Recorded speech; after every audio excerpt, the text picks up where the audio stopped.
নি, কারণ তুমি শুধুমাত্র আমার বাপির রক্ষিতা। তাই so called Mrs Sonia Mallick, আমার বাপিকে তুমি তোমার এই নাটক আর এই ভোলা বালা চেহারা দেখিয়ে বশ করে রেখেছো। তাই আমার বাপি তোমাকে চিনতে পারছে না। সব সময় ভালো মানুষের মুখোশের আড়ালে তোমার শয়তান রূপটা সে দেখতে পায় না। তাই জানি তুমি কতটা কুৎসিত আর কতটা জঘন্য মহিলা। সোহার আগে দাঁতে দাঁত চেপে বলে ওঠে, তোর এত বড় সাহস, তুই আমার উপরে কথা বলিস? তোর মা তো মরে গেছে, সাথে তোকে কেন নিয়ে যায়নি? সোনিয়া সোহার দিকে তেড়ে এসে বলে ওঠে, আমার মা জীবনে একটাই ভুল করেছিল, তোমার মতো ঘাটিয়া একজন রাস্তার মেয়েকে নিজের বোনের জায়গায় বসানো, যে তার পিঠ পিছে এখন ছুরি মারছে। তুমি চিন্তা করো না, এই সব কিছু একদিন তোমার হাত থেকে চলে যাবে। তখন আমিও দেখবো মিস্টার মল্লিক কিভাবে তোমাকে বাঁচাতে। সোহা সোনিয়ার হাত মুচড়ে ধরে বলে ওঠে, তোর এত বড় সাহস, তুই আমার গায়ে হাত তুলছিস? আজকে তো তোর কি অবস্থা করবে তোর বাপি আমি নিজেও জানি না। বাঁকা হেসে বলে ওঠে সোনিয়া, আর কি করবে? আবারও আমাকে মারবে জানোয়ারের মতো? এটাতে আমি অভ্যস্ত। আজকের দিনে আমি তোমার মতো খারাপ মহিলার সাথে কোনো কথাই বলতে চাইছি না। তুমি যে এখন আমার থেকে আমার বাপিকে কেড়ে নিয়ে এই বিশাল সাম্রাজ্যের মালিকানা নিয়ে বসে আছো না, একদিন আমি সোহা জৈন মল্লিক তোমার থেকে সবকিছু কেড়ে নিয়ে তোমাকে আমি যদি ভিখারি করতে না পেরেছি তো আমার নামও সোহা নয়। আর তুমি যে এই খাবারটা নষ্ট করেছো এর হিসাব তো তোমাকে করতে হবে। তোমার জীবন এই এক দানা খাবারের জন্য আমার কাছে তোমাকে হাত পাততে হবে। এটা আমার প্রমিস, আমার মায়ের নাম। বলে সোহা ডিশে বাকি থাকা পায়ে সোনিয়ার পায়ের উপরে ফেলে ধাক্কা মেরে বেরিয়ে যায়। আমন আর ওখানে থাকা বাকিরা সবাই অবাক হয়ে এতক্ষণ ওখানে হয়ে যাওয়ার দৃশ্যগুলো দেখছিল। সাথে ছিল মনিকাও। তার চোখ তো মনে হচ্ছে কোঁটর থেকে বেরিয়ে আসবে এমন মনে হচ্ছে। সম্রাট চৌধুরী তার সামনে দাঁড়ানো সবাই অবাক হয়ে থাকা মুখ দেখে বুঝতে পারে তাদের মনের কথা। জেলেবি সোহা? আমন অবাক হয়ে জিজ্ঞাসা করে তার ড্যাডকে। হ্যাঁ, সোহা সেই জেলেবি। সম্রাট চৌধুরী আমনের দিকে তাকিয়ে বলে ওঠে। বাকিরা শুধু চোখ বড় বড় করে সম্রাট চৌধুরী আর আমনের কথা শুনে যাচ্ছে। তারা বুঝতেই পারছে না যে কি কথা হচ্ছে, আর আমনের ড্যাডের মতো লোক কি করে ওই সামান্য বেহেনচিটা মেয়েকে চেনে আর তার সাথে এতক্ষণ এত কথা বলছিল যেন মনে হচ্ছে সোহা মল্লিক পরিবারের মেয়ে, সুহানি সোহা জৈন মল্লিক ওর পরিচয়। ওর বাবা সাজিদ মল্লিক ও দেশের জানিমানি একজন শিল্পপতি আর আমার বন্ধু। সোহা কখনো নিজের পরিচয় নিয়ে গর্ব করে না, আর না লোক দেখানো কোনো জিনিস করতে ও পছন্দ করে। তাই ও সবসময় সাধারণভাবে থাকতে পছন্দ করে। নিজের পরিচয় আর স্ট্যাটাস নিয়ে তোমাদের মতো অহংকার করে না। আর যাই হোক, আর স্ট্যাটাসের দিক থেকে দেখতে সোহা তোমাদের কারোর থেকে কম কিছু না, বরং তোমাদের থেকে উঁচু বংশের থেকে বিলং করে। তাই নিজেদের ব্যবহার ওর সাথে ঠিক করো, না হলে এর পরের বার কোনো ওয়ার্নিং হবে না। আমি কখনোই আমার সোনাইয়ের অপমান মেনে নিব না, মাইন্ড ইট। সম্রাট চৌধুরী শেষের কথাগুলো মনিকার দিকে তাকিয়ে খুব রূঢ় ভাবে বলে। ওখানে থাকা সবাইয়ের মাথা নিচু হয়ে যায়। লজ্জায় কেউ আর চোখ তুলে তাকাতে পারে না। সোহার পরিচয় পেয়ে তাদের কোনো কথা বলার মতো থাকে না। আমনও এতক্ষণ চুপচাপ সবকিছু শুনে যায়, আর তার ড্যাডের কথা শুনে আমনের রাগ বেড়ে যায়। ড্যাড, জেলেবির জন্মদিন। আজ সোহার জন্মদিন, কিন্তু ও কখনো নিজের জন্মদিনের কথা মানতে চায় না, আর কখনোই কারোর থেকে এই দিনে উইশও নিতে চায় না, কারণ আজ ওর জন্মদিনের সাথে সাথে ওর মায়ের মৃত্যুবার্ষিকীও। সম্রাট চৌধুরী করুণ ভাবে বলে ওঠে। ওখানে দাঁড়িয়ে থাকা সবার মুখ চুন হয়ে যায়। তারা কখনো ভাবতে পারেনি যে মেয়েটাকে তারা এত বিরক্ত করেছে, সে মেয়ে এত বড় পরিবারের থেকে। তার উপরে আজ মেয়েটার জন্মদিন, এর সাথে মায়ের মৃত্যুবার্ষিকী ছিল, তাই হয়তো আজও পথ শিশুদের খাওয়াচ্ছিল। এগুলো ভাবতে সবার নিজেদের কাছে নিজের মানসিকতাকে ছোট লাগছে। তাদের আজকের ব্যবহারের জন্য নিজেদের ওপরেই লজ্জা লাগছে। আর আমনের বুকের মধ্যে যেন কেউ হাজারো ছুরির আঘাত করছে মনে হচ্ছে। সম্রাট চৌধুরী ওখান থেকে চলে যেতে আমনও ছুটে বেরিয়ে যায় ওখান থেকে। লাইব্রেরির এক কোণে মাথা নিচু করে বসে আছে সোহা। তার চোখ থেকে এখনো পানি গড়িয়ে পড়ছে। চোখ মুখ পুরো ফুলে লাল হয়ে গেছে। সোহার আজকের দিনের কথা ভাবতে নিজের বুকের যন্ত্রণাটা যেন আরো বেশি বেড়ে যাচ্ছে। শ্বাস নিতেও কষ্ট হচ্ছে। ওর জন্মদিন, সেইটাও আজীবনের জন্যই ভুলে যেতে চায়। কখনোই মনে রাখতে চায় না ওর জন্মদিনটা। আজ সোহার জীবনে কোনো খুশির দিন নয়, এটা একটা অভিশপ্ত দিন, তার মায়ের মৃত্যুর দিন। এটা ভেবে সোহার যন্ত্রণা যেন হাজারে গুণ বেড়ে যাচ্ছে। এই দিনের পর থেকে নেমে এসেছিল সোহার জীবনে কালো অন্ধকার, যেটা এখনো তাকে আষ্টে পৃষ্ঠে জড়িয়ে রেখেছে। সোহা চেয়েও নিজের জীবন থেকে ঘোর অন্ধকার কাটিয়ে উঠতে পারছে না। টেবিলে মাথা নিচু করে বসে এখনো ফুঁপিয়ে যাচ্ছে। হঠাৎ সোহা নিজের হাতে কারো স্পর্শ পেয়ে চমকে ওঠে। মাথা তুলে পাশে তাকাতে দেখতে পায় আমন বসে আছে। এটা দেখেই যেন সোহার মাথা ঘুরে যাচ্ছে। আমন সোহার হাত নিজের হাতে নিয়ে মেডিসিন লাগিয়ে দিচ্ছে। আমন কোনা চোখে তাকিয়ে দেখে যে সোহা তাতে কিছু বড় বড় করে অবাক হয়ে তাকিয়ে আছে। আমন বুঝতে পারে সোহার এমন ভাবে তাকিয়ে থাকার কারণ। এই 1 মাস তাকে কম বিরক্ত করেনি। তারা সবাই মিলে প্রতিটা মুহূর্ত এই মেয়েটার জন্য দুর্গম করে তুলেছিল, আর এখন হঠাৎ করে এসে তারই শত্রুতার হাতে মেডিসিন লাগিয়ে দিচ্ছে। এটা দেখলে যে কারোরই অবাক হয়ে যেতে হবে। এটা কোনো না বোঝা জিনিস নয়। আমন কোনো কথা না বলে কোনা চোখে সোহাকে দেখে ভালোভাবে সোহার হাতে মেডিসিন লাগিয়ে দেয়। শেষে হাত নিজের মুখের সামনে তুলে ধরে হাতের পুড়ে যাওয়া জায়গায় চুমুতে চুমুতে ভরিয়ে দেয়। আর এটা দেখে সোহার মাথা ঘুরতে শুরু করেছে, অজ্ঞান হওয়ার জোগাড় হয়েছে। হাতে মেডিসিন লাগানোর ব্যাপারটা তবুও মেনে নেওয়া যায়, কিন্তু চুমু খাওয়া এটা কি করে হতে পারে? সোহা কোনো স্বপ্ন দেখছে মনে হচ্ছে। আর কোথায় লেগেছে দেখাও। আমন সোহাকে দেখতে দেখতে বলে ওঠে, কিন্তু এদিকে সোহার কোনো নড়ছ নেই, সে এখনো স্ট্যাচু হয়ে আছে। আমন সোহার কোনো রকমের রেসপন্স না দেখে মাথা তুলে সোহাকে দেখে সে তার দিকে এক দৃষ্টিতে তাকিয়ে আছে পুতুলের মতো। আমন সোহার ওই ফোলা ফোলা লাল চোখের দিকে তাকিয়ে আছে, যে চোখে আছে হাজারো অভিমান আর কষ্ট আর অবাক হওয়ার ছাপ। সোহাকে এইভাবে দেখতে দেখতে আমন একটা অবাকের চূড়ান্ত কাজ করে ফেলে। মুখ নিচু করে সোহা ঠোঁটে হালতো করে চুমু খেয়ে বসে। সোহা কিছুক্ষণ চুপচাপ হয়ে থাকার পর বুঝতে পারে তার সাথে কি করে ফেলেছে আমন। এবার রাগী চোখে তাকায় আমনের দিকে সোহা, কিন্তু আমনের এতে কোনো হেলদোল নেই। তার যেন এর আগে কিচ্ছু যায় আসে না। সে নিজের মতোই সোহার শরীরে আর কোথাও পুড়ে গেছে কিনা দেখতে ব্যস্ত হয়ে পড়ে। সোহা রুক্ষভাবে বলে ওঠে, আমার হাত ছাড়ো। এত জ্বালিয়ে মন ভরেনি, এখন অন্য উপায়ে যন্ত্রণা দিতে চলে এসছো। তোমার আর কোথায় পড়ে গেছে? দেখে কাজ করতে পারো না? তুমি কি এখনো বাচ্চা আছো নাকি যে সারাক্ষণ ছুটে বেড়াও? আমন খানিকটা রেগে বলে ওঠে, সোহার কথায় কোনো পাত্তা না দিয়ে। আসলে তার সোহার হাতের এই পড়ে যাওয়া জায়গা দেখে যন্ত্রণায় বুক ফেটে যাচ্ছে। আর তখনকার মনিকার থাপ্পড় মারাটাও আমনকে অনেক যন্ত্রণা দিয়েছে, তেমনই তার রাগও দ্বিগুণ করে দিয়েছে। সেই সোহাকে জেলাস করানোর জন্য মনিকাকে মাথায় তুলেছিল, কিন্তু এতে তো কিছু হয়নি, বরং সোহাকে কষ্ট পেতে হয়েছে। আমি কি করি সেটা তোমাকে বলতে বাধ্য নই। তুমি আমার হাত ছেড়ে দাও। কোন অধিকারে আমার হাত ধরেছো? এখন কি নতুন ভাবে আমাকে শায়েস্তা করার কথা ভাবছো? সোহা আমনের থেকেও দ্বিগুণ রেগে কথাগুলো বলে ওঠে আর নিজের হাত ছাড়তে থাকে আমনের হাত থেকে। আমন সোহার এমন ছোটাছুটি করতে দেখে একটা হ্যাঁচকা টান দিয়ে সোহাকে নিজের দিকে টেনে নিয়ে আসে। এক হাত দিয়ে সোহার মুখ তুলে ধরে সোহার ঠোঁটে ঠোঁট ডুবিয়ে দেয়। সোহা এমন কাণ্ডে হতভম্ব হয়ে যায়, চোখগুলো যেন বেরিয়ে আসবে মনে হচ্ছে। সোহা 2 হাত দিয়ে আমনের বুকে কিল ঘুষি মারতে থাকে, কিন্তু এদিকে আমনের কোনো সাড়া নেই। আমন তার এতদিনের বহু প্রতীক্ষিত আনমোল জিনিস পেয়েছে, সে কি এত সহজে ছাড়ে? আমন সোহার ঠোঁটে ডুবে যেতে থাকে। আমনের এমন পেটে মার্কা শরীরের সাথে কি সোহা পেরে ওঠে?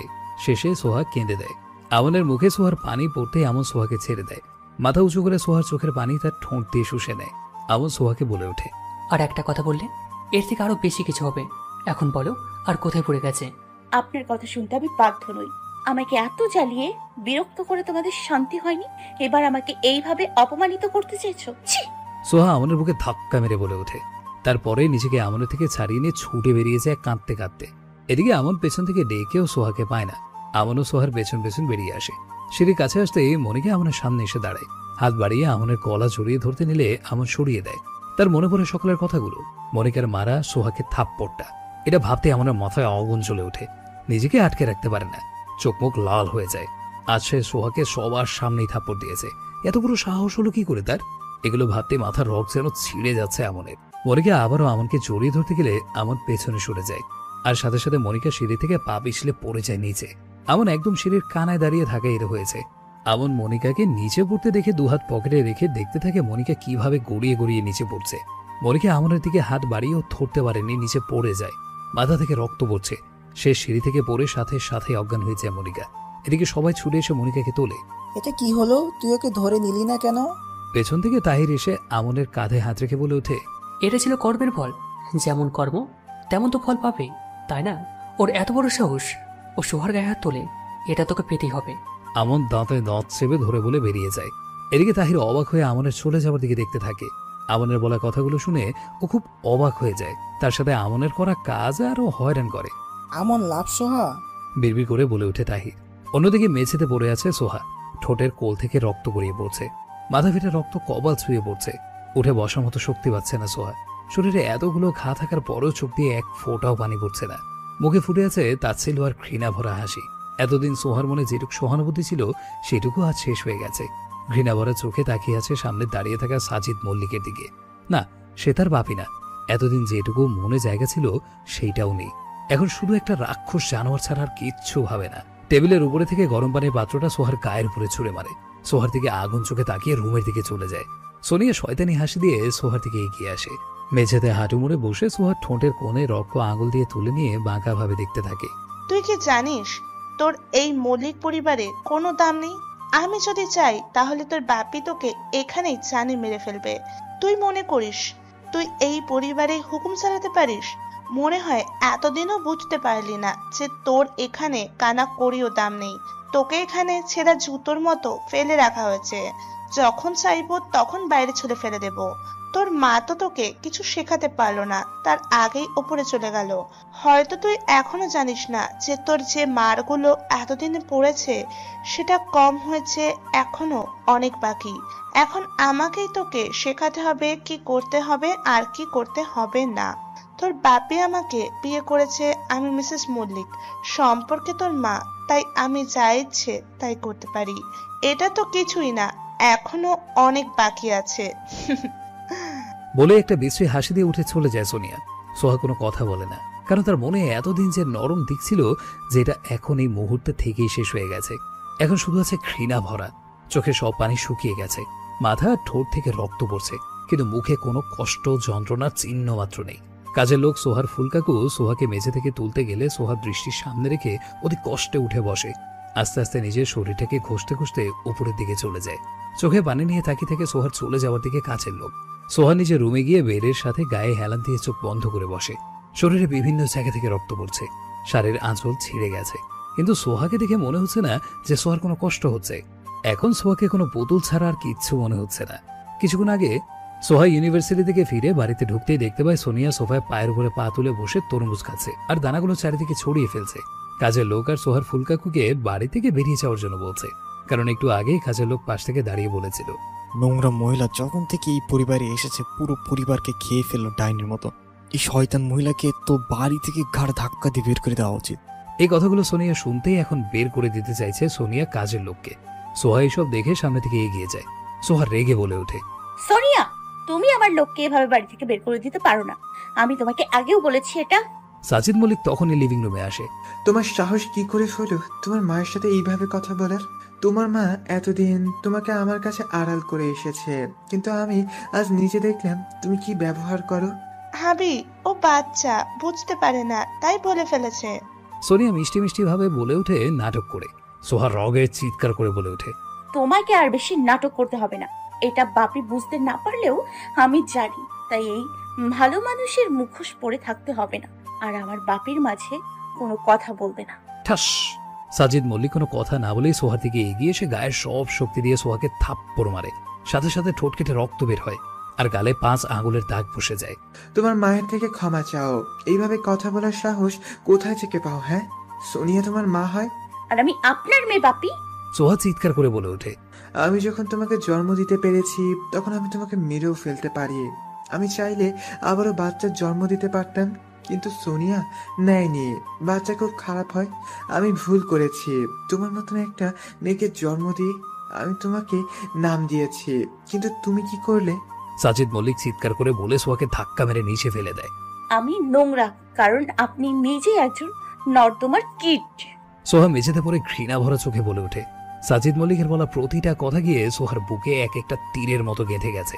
এই দুনিয়া কোনো বাপ কি কখনো তার মেয়েকে এইসব কথা বলতে পারে, এইভাবে তার সাথে আচরণ করতে পারে?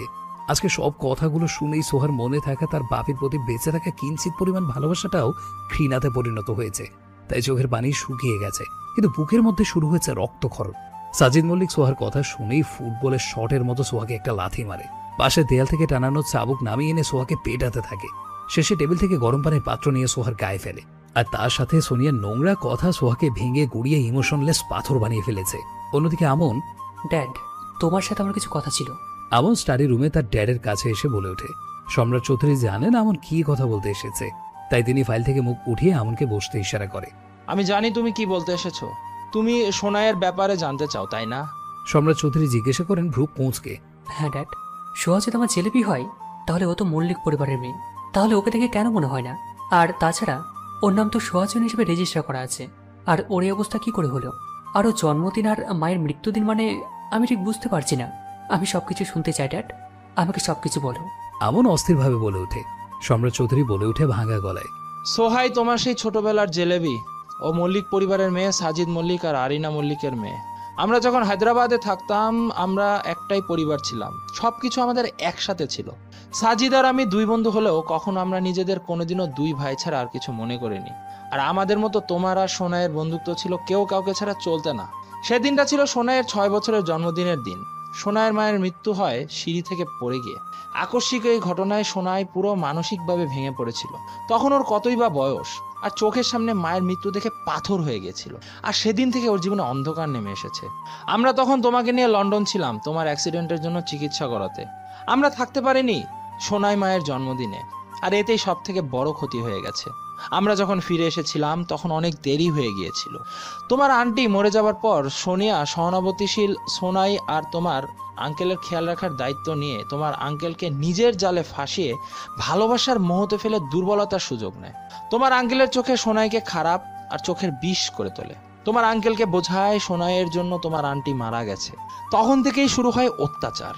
একই মেয়েটা মায়ের মৃত্যু শোক মেনে নিতে পারেনি, আর তার উপরে ছিল বাবার মার আর কটু কথা আর সোনিয়ার অত্যাচার। মেয়েটা সেখান থেকেই চুপচাপ হয়ে গেছে, নিজেকে সবকিছু থেকে সরিয়ে নিয়েছে। হাসি খুশি প্রাণোজ্জ্বল মেয়েটা হারিয়ে যায়। সোনিয়াকে তোমার আন্টি বাড়িতে নিয়ে এসেছিল রাস্তা থেকে মায়ায় পড়ে গিয়ে। সোনিয়ার কেউ ছিল না, তোমার আন্টি তাকে নিজের বোন মনে করেছিল। কিন্তু তোমার আন্টি জানতো না সে দুধ কলা দিয়ে কালসাপ পুষেছে, যে তারই সংসার কেড়ে নেবে নিজের করে। তোমার আন্টি মারা যেতেই কিছুদিন পর তোমার আঙ্কেলরা হায়দ্রাবাদ থেকে কলকাতা চলে আসে। আর তারপর সোনিয়ার ভালোবাসার মায়ায় পড়ে বিয়ে করে নেয় সোনিয়াকে। আর তারপর থেকে চলতে থাকে সোনাইয়ের উপর অত্যাচার।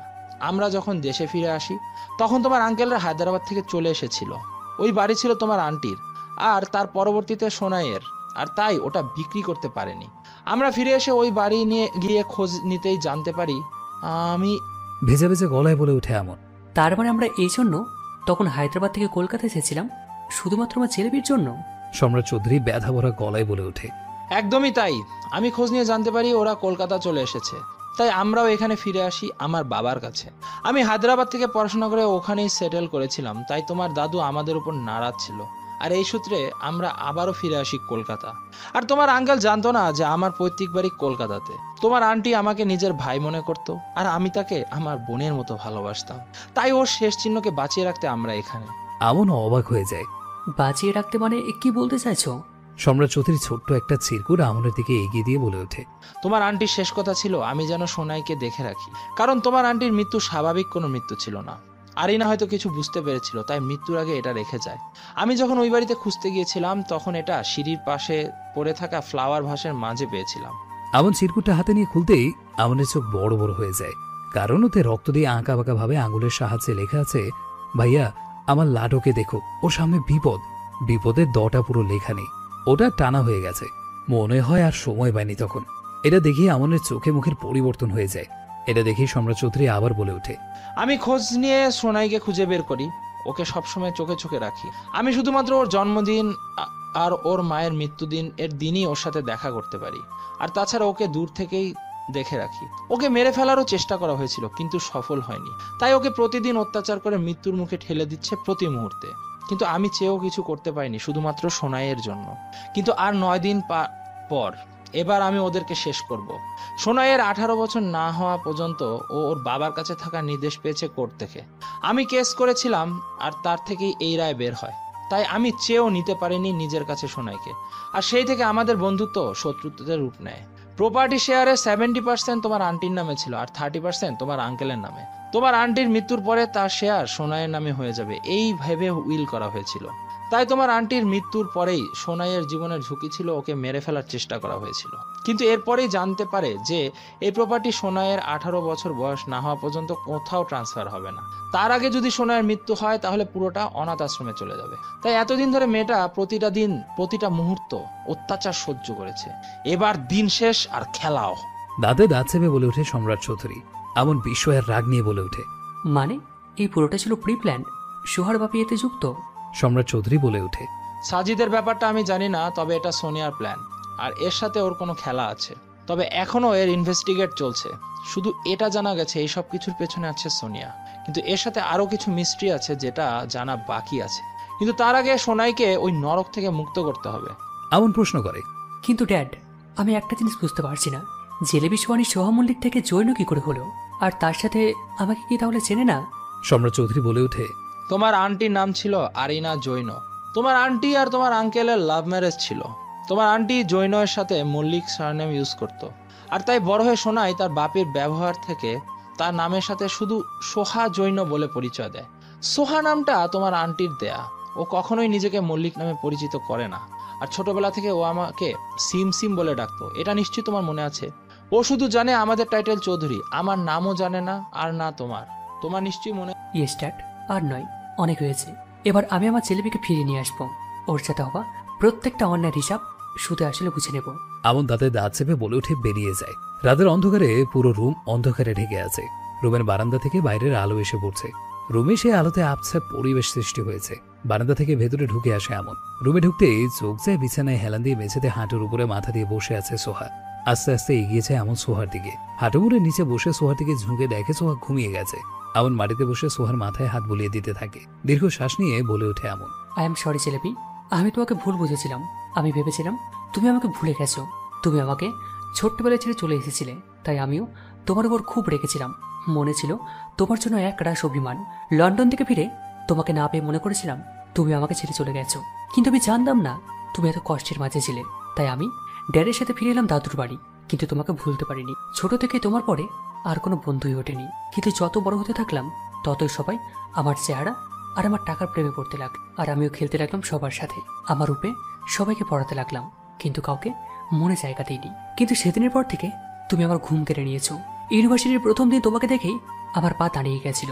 তুমি যখন আমার সাথে ধাক্কা খেয়ে পড়ে যেতে গিয়ে আমাকে আঁকড়ে ধরে পড়ে যাওয়ার হাত থেকে বাঁচিয়েছিলে, তোমার চোখ থেকে চশমা খুলে নিচে পড়ে যেতেই যখন মাথা তুলে আমার দিকে তাকিয়েছিলে, তখন তোমার চোখের মাঝে হারিয়ে গেছিলাম। তোমার ভ্রুর নিচে তিলে আটকে গেছিল আমার চোখ। তোমার ঠোঁটের কোণে দিলে আমি আমার ছেলেবেকে দেখেছিলাম। অশান্ত মনটা তোমাকে দেখে নিমেষে শান্ত হয়ে গেছিল। তোমার সাথে আমার হার্টবিটটা দ্রুত গতিতে রান করছিল। তোমার সাথে আমি আমার সেই জেলেবির অনেকটা মিল পেয়েছিলাম, আর তার সাথে সাথে তোমার মাঝে ডুবে যাচ্ছিলাম, ঠিক চোরাবালির মতো। কিন্তু আমি এটা বুঝতে পারিনি তুমি আমার সেই জেলেবি, কারণ তোমার উপর ছিল আমার রাগ আর অভিমান। তাই হয়তো আমি তোমাকে ঠিক চিনতে পারিনি। মুখের উপরে কারো উষ্ণ নিঃশ্বাস ও মাথায় হাতে স্পর্শ পায় সোহা ঘুমের মধ্যেই। চোখ না খুলেই ঠোঁটের কোণে মিষ্টি হাসি টেনে সোহা আদো আদো কণ্ঠে ডেকে ওঠে, মন। মুখের উপর তরল কিছু পড়তে না চাইলেও জোর করে পিটপিট করে চোখ খুলে তাকায় সোহা। সাথে সাথে চোখ মুখ কুঁচকে ফেলে সোহা। মুখে থাকা মিষ্টি হাসিটাও মিলিয়ে গেছে। মুখে ফুটে আছে বিরক্তির ছাপ। দিনে জ্বালিয়েও এখনো শান্তি এখন ঘুমের মধ্যেও চলে এসছে বিরক্ত। বিড়বিড় করে বলে ওঠে সোহা। আবারও চোখ জোড়া বন্ধ করে নেয়। সোহা মনে করেছে সে ঘুমের ঘরে ভুল দেখছে, আর ঘুমের মাঝে আবারও বিরক্ত করতে চলে এসেছে তাকে আবুরটা। কিন্তু মাথায় হাতে স্পর্শ এখনো বাজছে, আর মুখের উপরে তরল জিনিসটা এখনো টুপটুপ করে পড়ছে। মনে হচ্ছে কেউ কাঁদছে, কারো চোখের পানি তার মুখে পড়ছে। তাই এবার সোহা পুরোপুরি চোখ খুলে তাকায়, আর আবারও তার সামনে মুখের উপরে সেই মুখটা দেখতে পায়। হ্যাঁ, আমন তার মুখের উপরে ঝুঁকে বসে আছে। আমন এই মুখটা প্রায় ছুঁইছে হয়ে লেগে আছে তার মুখের সাথে। সোহা এটা স্বপ্ন না সত্যি ঠিক বুঝতে পারছে না। সোহা বুঝতে পারছে না যে আমন এখানে কি করছে, আর তার মুখের উপরে এমন ঝুঁকে আছে কেন। চোখগুলো কেমন লাল লাল হয়ে ফুলে আছে, চোখের পাপড়িগুলো ভেজা ভেজা, গালে পানির ছাপ ফুটে আছে, আর তার দিকে কেমন গভীরভাবে তাকিয়ে আছে। চোখে ফুটে আছে হাজারো যন্ত্রণা আর তার সাথে রাগ। কিন্তু সোহা বুঝতে পারছে না হঠাৎ এমন কেন লাগছে, আর আমনই বা তার রুমে কি করে এলো, আর এইখানে কি করছে, আর চোখ মুখগুলো এমন লাগছে কেন।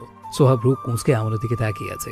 আমন সত্যি আছে কিনা বোঝার জন্য নিজের হাত উঁচু করতে যায়, কিন্তু সাথে সাথে মুখ থেকে বেরিয়ে যায় চাওয়া আর্তনাদ। আমন হন্তদন্ত হয়ে বলে ওঠে, আরে তুমি পাগল হয়েছো নাকি? হাত কেন তুলছো এভাবে? দেখছো না হাতে স্যালাইন লাগানো আছে? আমনের কথা শুনে যেন সোহা আকাশ থেকে পড়ে। কি বলছে এইসব? তার রুমে স্যালাইন কোথা থেকে এলো? আর আমনের কথা শুনে বুঝতে পারে যে আমন তার ভ্রম না, তার সামনে সত্যি সত্যি আছে। এবার চারিদিকে মাথা ঘুরিয়ে দেখে সে হসপিটালের বেডে শুয়ে আছে। তার পাশে মেশিনপত্র রাখা আছে, তার হাতে স্যালাইন লাগানো, মাথায় ব্যান্ডেজ করা, তার গায়ে হসপিটালের ড্রেস পরানো আছে। সোহা এবার অবাকের চূড়ান্ত পর্যায়ে পৌঁছে যায়। সে বুঝতে পারছে না সে রুম থেকে হসপিটালের বেডে আসলো কি করে। প্রশ্ন নিয়ে আমনের দিকে তাকায় সোহা। আমন একদম আদেশের সুরে বলে ওঠে, নিজের এই ভাঙা মাথায় আর বেশি জোর না দিয়ে চুপচাপ রেস্ট করো। এখানে তোমাকে আমি নিয়ে এসেছি, আর বাকি যে প্রশ্নগুলো মনের মধ্যে জমে আছে সেগুলোর উত্তর পরে পেয়ে যাবে। তাই এখন চুপচাপ শুয়ে থাকো। সোহা আমনের এমন কথায় শুধু চোখ পিটপিট করে আমনকে দেখে যাচ্ছে। কিছু বলতে নিলেই আমন রাগী চোখে তার দিকে দেখছে। তাই এখন বাধ্য মেয়ের মতো চুপচাপ শুয়ে আছে। তবে মনের মধ্যে এখনো হাজারো প্রশ্নরা জড়ো হয়ে খিচুড়ি পাকিয়ে যাচ্ছে। যেমন আমন হঠাৎ করে তার সামনে এমন ভালো মানুষের মতো ব্যবহার করছে কেন, আর তাকে রুম থেকে এখানে কি করে আনলো, আর কেনই বা তাকে নিয়ে এসেছে, এইসব ভেবে যাচ্ছে। এর মাঝে ডক্টর রুমে আসে। ডক্টর বলে ওঠে, মিস্টার চৌধুরী, কেউ এমন জানোয়ার কিভাবে হতে পারে? যে এইভাবে শরীরে আঘাত করেছে? মিস জয়নবের আঘাতগুলো দেখে মনে হয় না যে ওনার অ্যাক্সিডেন্ট হয়েছে।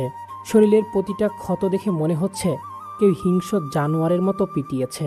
কেউ এমন পশুর মতো আচরণ কিভাবে করতে পারে? শরীরের 50টারও বেশি ক্ষতের আঘাতের ঘা আছে, আর আঘাতগুলো এমন এমন জায়গায় যেখানে কখনোই মারা উচিত নয়। ডক্টরের কথাগুলো শুনেই আমনের মাথার রগ ফুলে উঠেছে, মুখের চোয়াল শক্ত হয়ে গেছে, চোখে ফুটে আছে রাগের পাহাড়। মনে হচ্ছে সামনে ফেলে একদম কেটে টুকরো টুকরো করে ফেলবে। এমন বাপ কেমন জানোয়ার যে তার নিজের রক্তকে এইভাবে পশুর মতো পিটিয়েছে? শরীরের আঘাত দেখেছে, কিন্তু 50-এরও বেশি আঘাত শুনে আমনের মাথা ছিটে যাচ্ছে রাগে। ওনার এখন রেস্ট প্রয়োজন, আর শরীরের ক্ষতগুলো ঠিক হওয়ার জন্য টাইম টু টাইম মেডিসিন নিতে হবে। সকালের পর ওনাকে বাড়ি নিয়ে যেতে পারবেন। বলেই ডক্টর রুম থেকে বেরিয়ে যায়। আমন রেগে চিৎকার করে বলে ওঠে, তুমি কি বাচ্চা নাকি যে মার খাওয়ার সময় বুঝতে পারো না যে তোমার শরীরে কত আঘাত লেগেছে? তুমি কি মার খাওয়ার সময়ও নিজেকে বাঁচাতে পারো না? আর নিজের ক্ষত জায়গাগুলোতে মেডিসিন কেন লাগানো হয় না? হ্যাঁ, তুমি জানো তোমার আজকে কি অবস্থা হয়েছিল? জানো তুমি কতক্ষণ অজ্ঞান ছিলে? জানো কিছু দেখো, এখন ঘড়িতে কটা বাজছে? ভোর 5টা। তোমার এতক্ষণ কোনো জ্ঞান ছিল না। আর যদি আমি না যেতাম তাহলে কি যে হতো ভাবতে পারছো তুমি? কি আর হতো, মরে যেতাম। এটা নতুন কি? এতদিন বেঁচে থেকেও প্রতিদিন মরে বেঁচে কাটিয়েছি, আর আজ না হয় পুরোপুরি মরে যে। সোহার কথা আর শেষ হয় না, তার আগে এমন সোহার গাল চেপে সোহার উপরে ঝুঁকে গিয়ে সোহার শুষ্ক ঠোঁটে ঠোঁট ডুবিয়ে সোহার মুখ বন্ধ করে দেয়। সোহা এরকম আক্রমণের জন্য প্রস্তুত ছিল না, তাই হকচকিয়ে যায়। নিজেকে সামলে নিয়ে আমনকে নিজে থেকে সরাতে চেয়েও পারছে না, কারণ সোহার শরীরে আঘাতের জন্য নড়ে চড়ে ওঠার মতো অবশিষ্ট শক্তিও বেঁচে নেই। তার সারা শরীর ব্যথা হয়ে আছে, তাই শুধু মাথাটা ঘুরিয়ে নিতে চাইছে, কিন্তু সেইটাও পারছে না। তার মুখ শক্ত করে চেপে আছে আমন, মানে আঙুলগুলো গালের মাংস ভেদ করে ভিতরে ঢুকে যাবে। শেষে আমন তার রাগ মিটিয়ে সোহার ঠোঁটে একটা জোরে কামড় বসিয়ে সোহার ঠোঁট ছেড়ে দেয়। দুজনই হাঁপাচ্ছে। সোহা চোখে পানি নিয়ে আমনের দিকে দেখলেই দেখে তার দিকে রাগী চোখে তাকিয়ে আছে আমন। সোহার মুখের দিকে তাকিয়ে কোনো কথা না বলে বেরিয়ে যায় রুম থেকে। আর এদিকে এখনো হতভম্ব হয়ে আছে সোহা। তার সাথে এগুলো কি হচ্ছে বুঝতেই পারছে না। তার মাথায় আবারও যন্ত্রণা শুরু হয়ে গেছে এত চিন্তার জন্য। আস্তে আস্তে চিন্তা থেকে নিজেকে মুক্ত করে চোখ বুজে নেয় সোহা। আমার রুম থেকে বেরিয়ে বারান্দার শেষের দিকে গিয়ে দাঁড়িয়ে যায়। কাঁচ ভেদ করে দেখতে নিচের রাস্তা দিকে, যেখানে আস্তে আস্তে সকাল হওয়ার সাথে সাথে মানুষের সমাগম চলছে। দেয়ালে ঘুষি মেরে আমন ভাবতে থাকে কয়েক ঘন্টা আগের কথা। আমনের এটা ভাবতে ভাবতে রক্ত হিম হয়ে যাচ্ছে যে আরেকটু দেরি করলে হয়তো সে তার জেলেবিকে হারিয়ে ফেলতো। এটা ভাবতেই বুক কেঁপে উঠছে আমনের। কয়েক ঘন্টা আগের মুহূর্ত। আমন পাইপ বেয়ে বারান্দা থেকে সোহার রুমে ঢুকে যায়। সোহাকে নিচে বসে থাকতে দেখে ভেবেছিল ঘুমিয়ে গেছে, তাই তার মনের কথাগুলো বলছিল আর মাথায় হাত বুলিয়ে দিচ্ছিল। কিন্তু বেশ কিছুক্ষণ পর আমন নিজের হাতে ভেজা ভেজা অনুভব করে। বুঝতে পারে না হঠাৎ করে মাথায় থেকে হাতে কিভাবে ভেজা ভেজা মনে হচ্ছে। পকেট থেকে ফোন বের করে ফ্ল্যাশ অন করে হাত সামনে আনতে আমন আতকে ওঠে। হাত পুরো রক্তে ভরে আছে। আমন কাবা কাবা হাতে ফোন এগিয়ে নিয়ে সোহাকে ভালোভাবে দেখতে থাকে। লাইটের আলোয় দেখতে পায় সোহার অবস্থা। পরনের শাড়িটা বেশ কিছু জায়গায় ছিঁড়ে গেছে, চুলগুলো উস্কো খুস্কো হয়ে আছে, মাথাটা আর হাতে হাঁটুর মাঝে থাকার জন্য ঠিক বুঝতে পারছে না। লাইট মাথার পেছনে নিতেই দেখতে পায় মাথা থেকে রক্ত বেরিয়ে পিঠ বেয়ে পড়েছে, চুল পুরো রক্তে ভরে আছে। তাড়াতাড়ি করে রুমের লাইট জ্বালিয়ে সোহাকে উঁচু করে তোলে, আর সাথে সাথে আমনের বুক কেঁপে ওঠে সোহার অবস্থা দেখে। মুখের এক সাইডে পুরো রক্ত ভরে আছে, মাথা ফেটে গেছে, ঠোঁটের কোন বেয়েও রক্ত পড়ছে। হাত আর বাকি পা পিঠা শাড়ি ছিঁড়ে যাওয়ার জন্য পেট যেটুক দেখা যাচ্ছে পুরোটা আঘাতে ভরা হয়ে আছে। সোহাকে অবস্থায় দেখে রক্ত শূন্য হয়ে গেছে আমনের। ফোন হাতে নিয়ে কয়েকটা ফোন করে, তারপরেই সোহাকে বিছানায় রেখে নিজের গায়ে থেকে জ্যাকেট খুলে সোহাকে জড়িয়ে নেয়। সাথে সাথে সোহাকে কোলে তুলে নিয়ে বারান্দা থেকে সিঁড়ি বেয়ে নেমে আসে। নিচে আমনের গার্ড ছিল, যাদের আমন ফোন করে ডেকে এনেছে আর সিঁড়ির ব্যবস্থা করেছে। সোহাকে কোলে নিয়ে গাড়িতে বসে হসপিটালের দিকে গাড়ি ছোটায়। পুরোটা সময় সোহার কোনো জ্ঞান ছিল না। হসপিটাল আসতেই সাথে সাথে চিকিৎসা শুরু হয়। আর একটু দেরি করলে কি হতো আমন এখনো ভাবতে পারছে না। এগুলো ভাবতেই আমনের মাথায় রক্ত গরম হয়ে যাচ্ছে, রাগে সারা শরীর জ্বলে যাচ্ছে। সোহার বাপিকে যদি সামনে পেত তাহলে হয়তো কি করতো সেটা আমন নিজেও জানে না। তার ড্যাডের কাছে থেকে সব কিছু শোনার পর থেকে সে জানে এটা কে করতে পারে। হঠাৎ মনে পড়ে সোহা জ্ঞান ফেরার সময় তাকে খুঁজছিল, তার নাম ডেকেছিল। তার মানে কি এখনো সোহা তাকে সেই আগের মতো খোঁজে ঘুমের করে, এখনো সে তার জেলেবির মনের মাঝে বাস করে। এটা ভাবতে আমনের রাগটা কমে গিয়ে মুখে এক চিলতে হাসি রেখা ফুটে ওঠে। হ্যাঁ, তার জেলেবি তাকে এখনো মনে রেখেছে। আমার মনে মনে বলে ওঠে, এতদিন আমি তোমার উপর রাগ দেখিয়ে আমার ভালোবাসা বোঝাতে চেয়েছিলাম, তোমাকে নিজের করতে চেয়েছিলাম। ভেবেছিলাম আমার রাগ দেখে আমার সাথে তুমি ঝগড়া করবে আর আমি তোমাকে মানিয়ে নিজের করে নেব। কিন্তু তুমি দিনে দিনে আরো চুপচাপ হয়ে গেছিলে।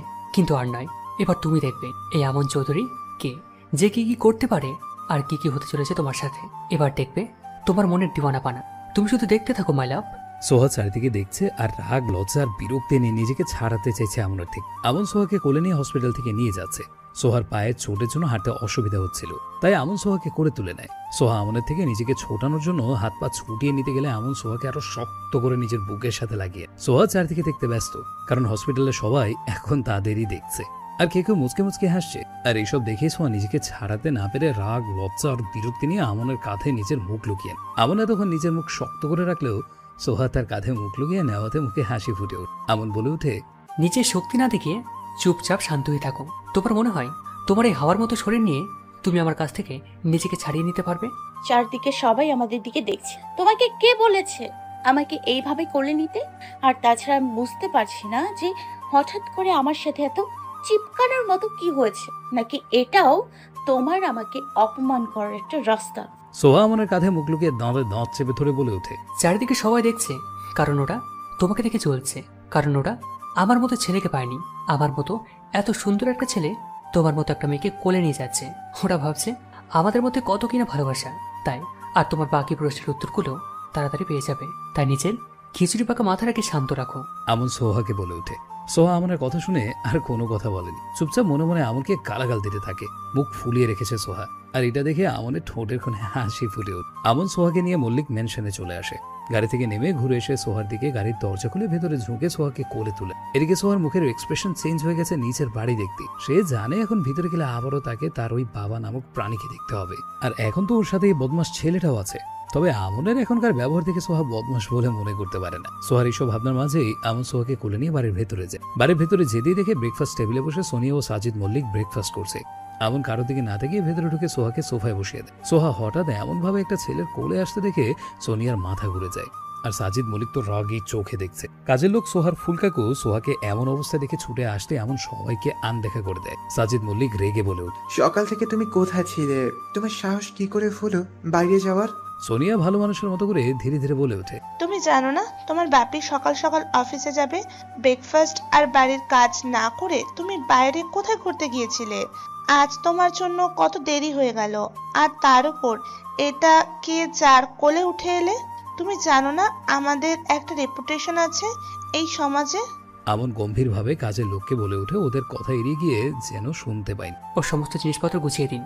আমনের কথা শুনতে সবে অবাক হয়ে আমনের দিকে তাকিয়ে দেয়। আর কাছের লোকের মুখ তো হা হয়ে গেছে। সোহা অবাক হয়ে কিছু বলতে নিলে আমন আবারও বলে ওঠে, সোহার সমস্ত জিনিস গুছিয়ে দিন। এবার একটু জোরে বলল আমন। আমন ওখানে থাকা বাকিদের কোনো কথা না শুনেই বলে ওঠে। সোহা অবাক চোখে আমনের দিকে তাকাতে দেখতে পায় আমনের চোখে মুখে রাগ স্পষ্ট, কিন্তু এইটা কেন সেটা সোহা বুঝতে পারে না। এদিকে সাজিদ মল্লিক আর সোনিয়াও অবাক হয়ে যায়। তাদের রাগ আর চিৎকারের কোনো পরোয়া না করে এটা কি বলছে ছেলেটা। সব মিলিয়ে রাগের তিল মিলিয়ে উঠে সাজিদ মল্লিক ও সোনিয়া সোহার কাছে এসে দাঁড়ায়। তোমাকে কিছু জিজ্ঞেস করেছি, তুমি চুপ করে আছো কেন?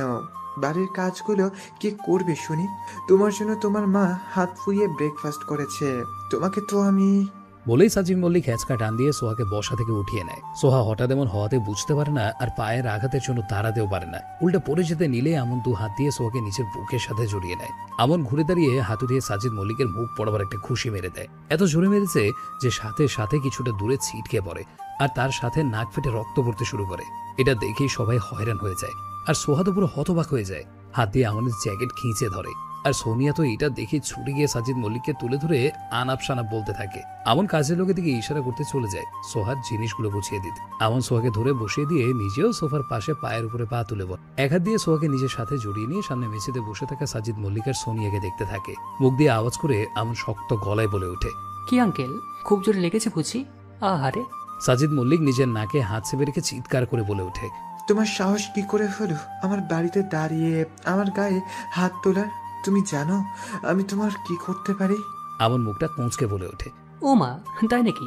ইস, আমি তো ভয় পেয়ে গেছি। এবার কি হবে? আমন দৃষ্টি সামনে রেখে ভয়াবহ আওয়াজে বলে ওঠে, এটা আপনার বাড়ি নাকি? কই, আমি তো জানি এটা সোহাজের মল্লিকের বাড়ি। ইনফ্যাক্ট এই পুরো প্রপার্টিটা সোহার। তাহলে এটা কোন দিক থেকে আপনার বাড়ি হলো? আমনের এমন কথা শুনে সাজিদ মল্লিক, সোনিয়া আর সোহা অবাক হয়ে গেছে।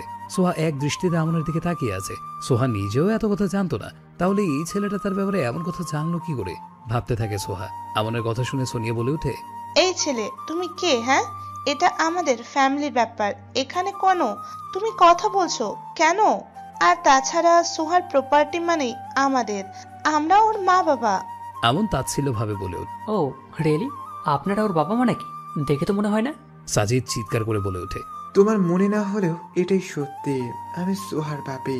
আর তুমি কে, হ্যাঁ, যে আমার মধ্যে কথা বলতে এসেছো? ও আমার মেয়ে, তাই আমি যা খুশি তাই করতে পারি। আমন কোনো কথা না বলে তীক্ষ্ণ দৃষ্টিতে সাজিদ মল্লিককে দেখতে থাকে। আর সোহা, সে তো শুধু আমনকে দেখছে। কাজের লোক সোহা সমস্ত জিনিস প্যাক করে এনে রাখে। এটা দেখেই সাজিদ মল্লিক আর সোনিয়া অবাক হয়ে যায়। এই ছেলে, তুমি ওকে কোথায় নিয়ে যাবে শুনি? সোহা কোথাও যেতে পারবে না। ও এই বাড়িতে থেকে এক পাও বাইরে রাখতে পারবে না, না হলে আমি এক্ষুনি পুলিশকে জানাবো। সোনিয়া আমনের সামনে এসে বলে ওঠে। আর আমন কোনো কথা না বলে হাত বাড়িয়ে সোনিয়ার গলায় থাকা চেইনে টান মারে। সাথে সাথে সোনিয়ার গলা কেড়ে গিয়ে চেন আমনের হাতে চলে আসে। সোনিয়া নিচের গলায় হাত রেখে অবাক হয়ে যায়। আমন কাট কাট গলায় বলে ওঠে। কাক যতই ময়ূরপুচ্ছ জড়িয়ে নেয় না কেন, তার শরীরে সে কখনো ময়ূর হতে পারবে না। তাই নিজের গেট আপ যতই চেঞ্জ করো না কেন, তুমি কখনোই সত্যি বদলাতে পারবে না যে তুমি একটা রাস্তার নোংরা মহিলা, যাকে দয়া করে এই বাড়িতে তুলে আনা হয়েছে। আমনের কথা শুনে সাজিদ মল্লিক আর সোনিয়া তো যেন আকাশ থেকে আছাড় খেয়ে মাটিতে পড়েছে। এতদিনের পুরনো কথা আমন জানলো কি করে, তারা বুঝতেই পারছে না। আমন গলার আওয়াজ উঁচু করে বলে ওঠে। অফিসার, আপনারা ভিতরে আসুন। সাথে সাথে পুলিশ অফিসার ও উকিল বাড়ির ভেতরে ঢোকে, আর সাথে কিছু বডিগার্ড। এটা দেখে আরো হয়রান হয়ে যায় সবাই। উকিল এগিয়ে এসে কিছু পেপারস বের করে আমনের হাতে ধরিয়ে দেয়। আমন পেপারস গুলো নিয়ে সোহার সামনে রাখে। আমন সোহাকে বলে ওঠে, এখানে সাইন করো। সোহা অবাক হয়ে একবার সামনে রাখা পেপারস ও একবার আমনের দিকে দেখে। কিছু বলতে নিলে আমন বাধা দেয়। তোমাকে কোনো কথা বলতে বলিনি, তোমাকে এখানে সাইন করতে বলেছি। বড়ই রুক্ষভাবে বলে ওঠে আমন। আমনের এমন আওয়াজ শুনে সোহা কেঁপে ওঠে। আজ তার সাথে কি হচ্ছে সে বুঝতেই পারছে না। সকাল থেকেই সে শখের পরে শখ খেয়ে যাচ্ছে। আমনের আগেই চোখে মুখের দিকে তাকিয়ে কোনো কথা না বলেই তাড়াতাড়ি সাইন করে দেয় পেপারস গুলোতে। সাজিদ মল্লিক ও সোনিয়া অবাক হয়ে দেখতে থাকে। উকিল বলে ওঠে, সাজিদ মল্লিক। মিস্টার মল্লিক, আজ থেকে এই মল্লিক আম্পের একমাত্র অনার মিস সোহা জৈন মল্লিক। আর এই বাড়িটা নিলাম করা হচ্ছে। আর সাথে আপনি ব্যাংকরাপ্টেড হয়ে গেছেন। সাজিদ মল্লিক চিৎকার করে বলে ওঠে। মানে আপনার কি মজা করছেন নাকি? আর মল্লিক এম্পায়ার একমাত্র ওনার সোহা কি করে হবে? আর এই বাড়িটা তো আমার স্ত্রী সোনিয়ার নামে, এটা কি করে নিলাম হতে পারে? আর আমি ব্যাংক স্ক্রাব কিভাবে হলাম?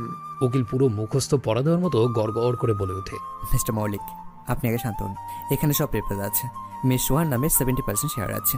মিস সোহার 18 বছরের পর যেটা উনি কানুনি নিয়মে ওনার হয়ে যাবে। আর আপনার নামে যে 30% শেয়ার ছিল, সেটা আপনি নিজে কিছুদিন আগে আপনার বিজনেসে মর্টগেজে রেখেছিলেন, যেটা ওনারা মিস সোহার কাছে বিক্রি করে দিয়েছে আপনি ডেট অনুযায়ী টাকা না দেওয়ার জন্য। তাই এই পুরো মল্লিক এম্পায়ারের মালিক এখন থেকে মিস সোহা জৈন। আর আপনি এইবারে পেপার দিয়ে ব্যাংক থেকে মোটা রকমের লোন নিয়েছিলেন, সেটাও সময়মতো পরিশোধ করতে পারেননি। তাই আপনাকে ব্যাংকরাপ্টেড করা হয়েছে, সাথে বাড়িটাকে নিলামে তোলা হয়েছে।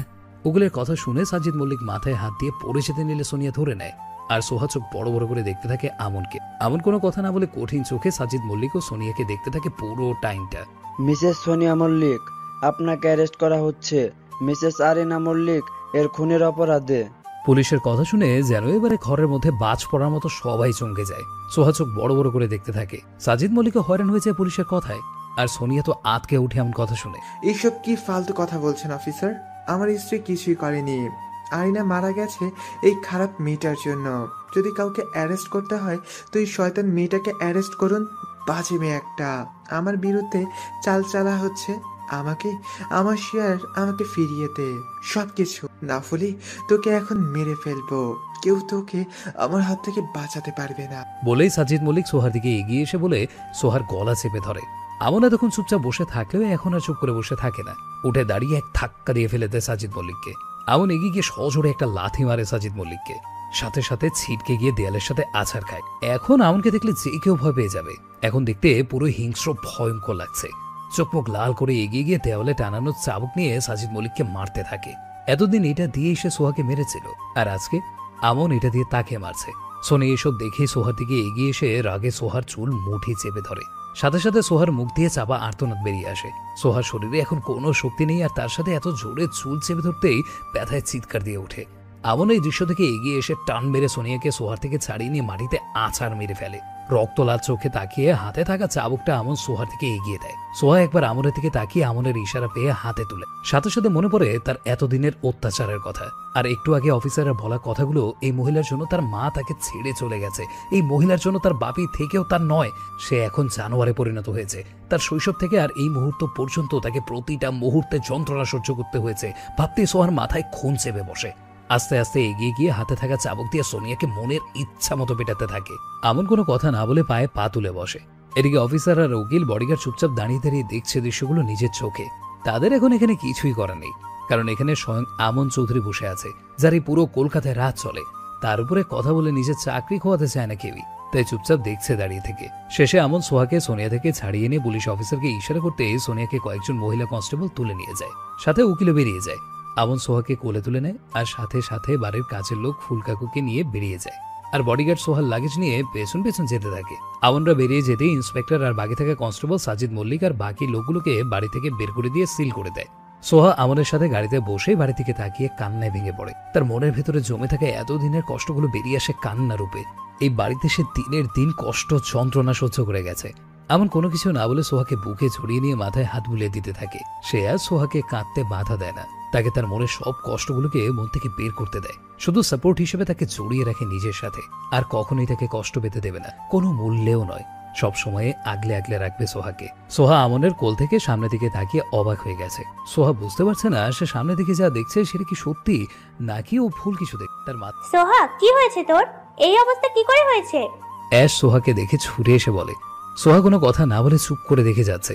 আমনও কোনো কথা না বলে শুধু সোহাকে কোলে নিয়ে দাঁড়িয়ে আছে। এদিকে সোহার মুখের দিকে তাকিয়ে বুঝতে পারে যে সোহা এখানকার দৃশ্য দেখে অবাক হয়ে গেছে। এতক্ষণে অ্যাশের জোরে কথা বলাতে লিভিং রুমের সম্রাট চৌধুরী ও আভা চৌধুরী চলে আসে। আমনের কোলে সোহাকে এইভাবে দেখে সব হকচকিয়ে গেছে।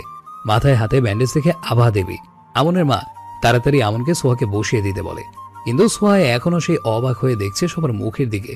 সে এখনো কিছুই বুঝতে পারছে না এখানে কি হচ্ছে।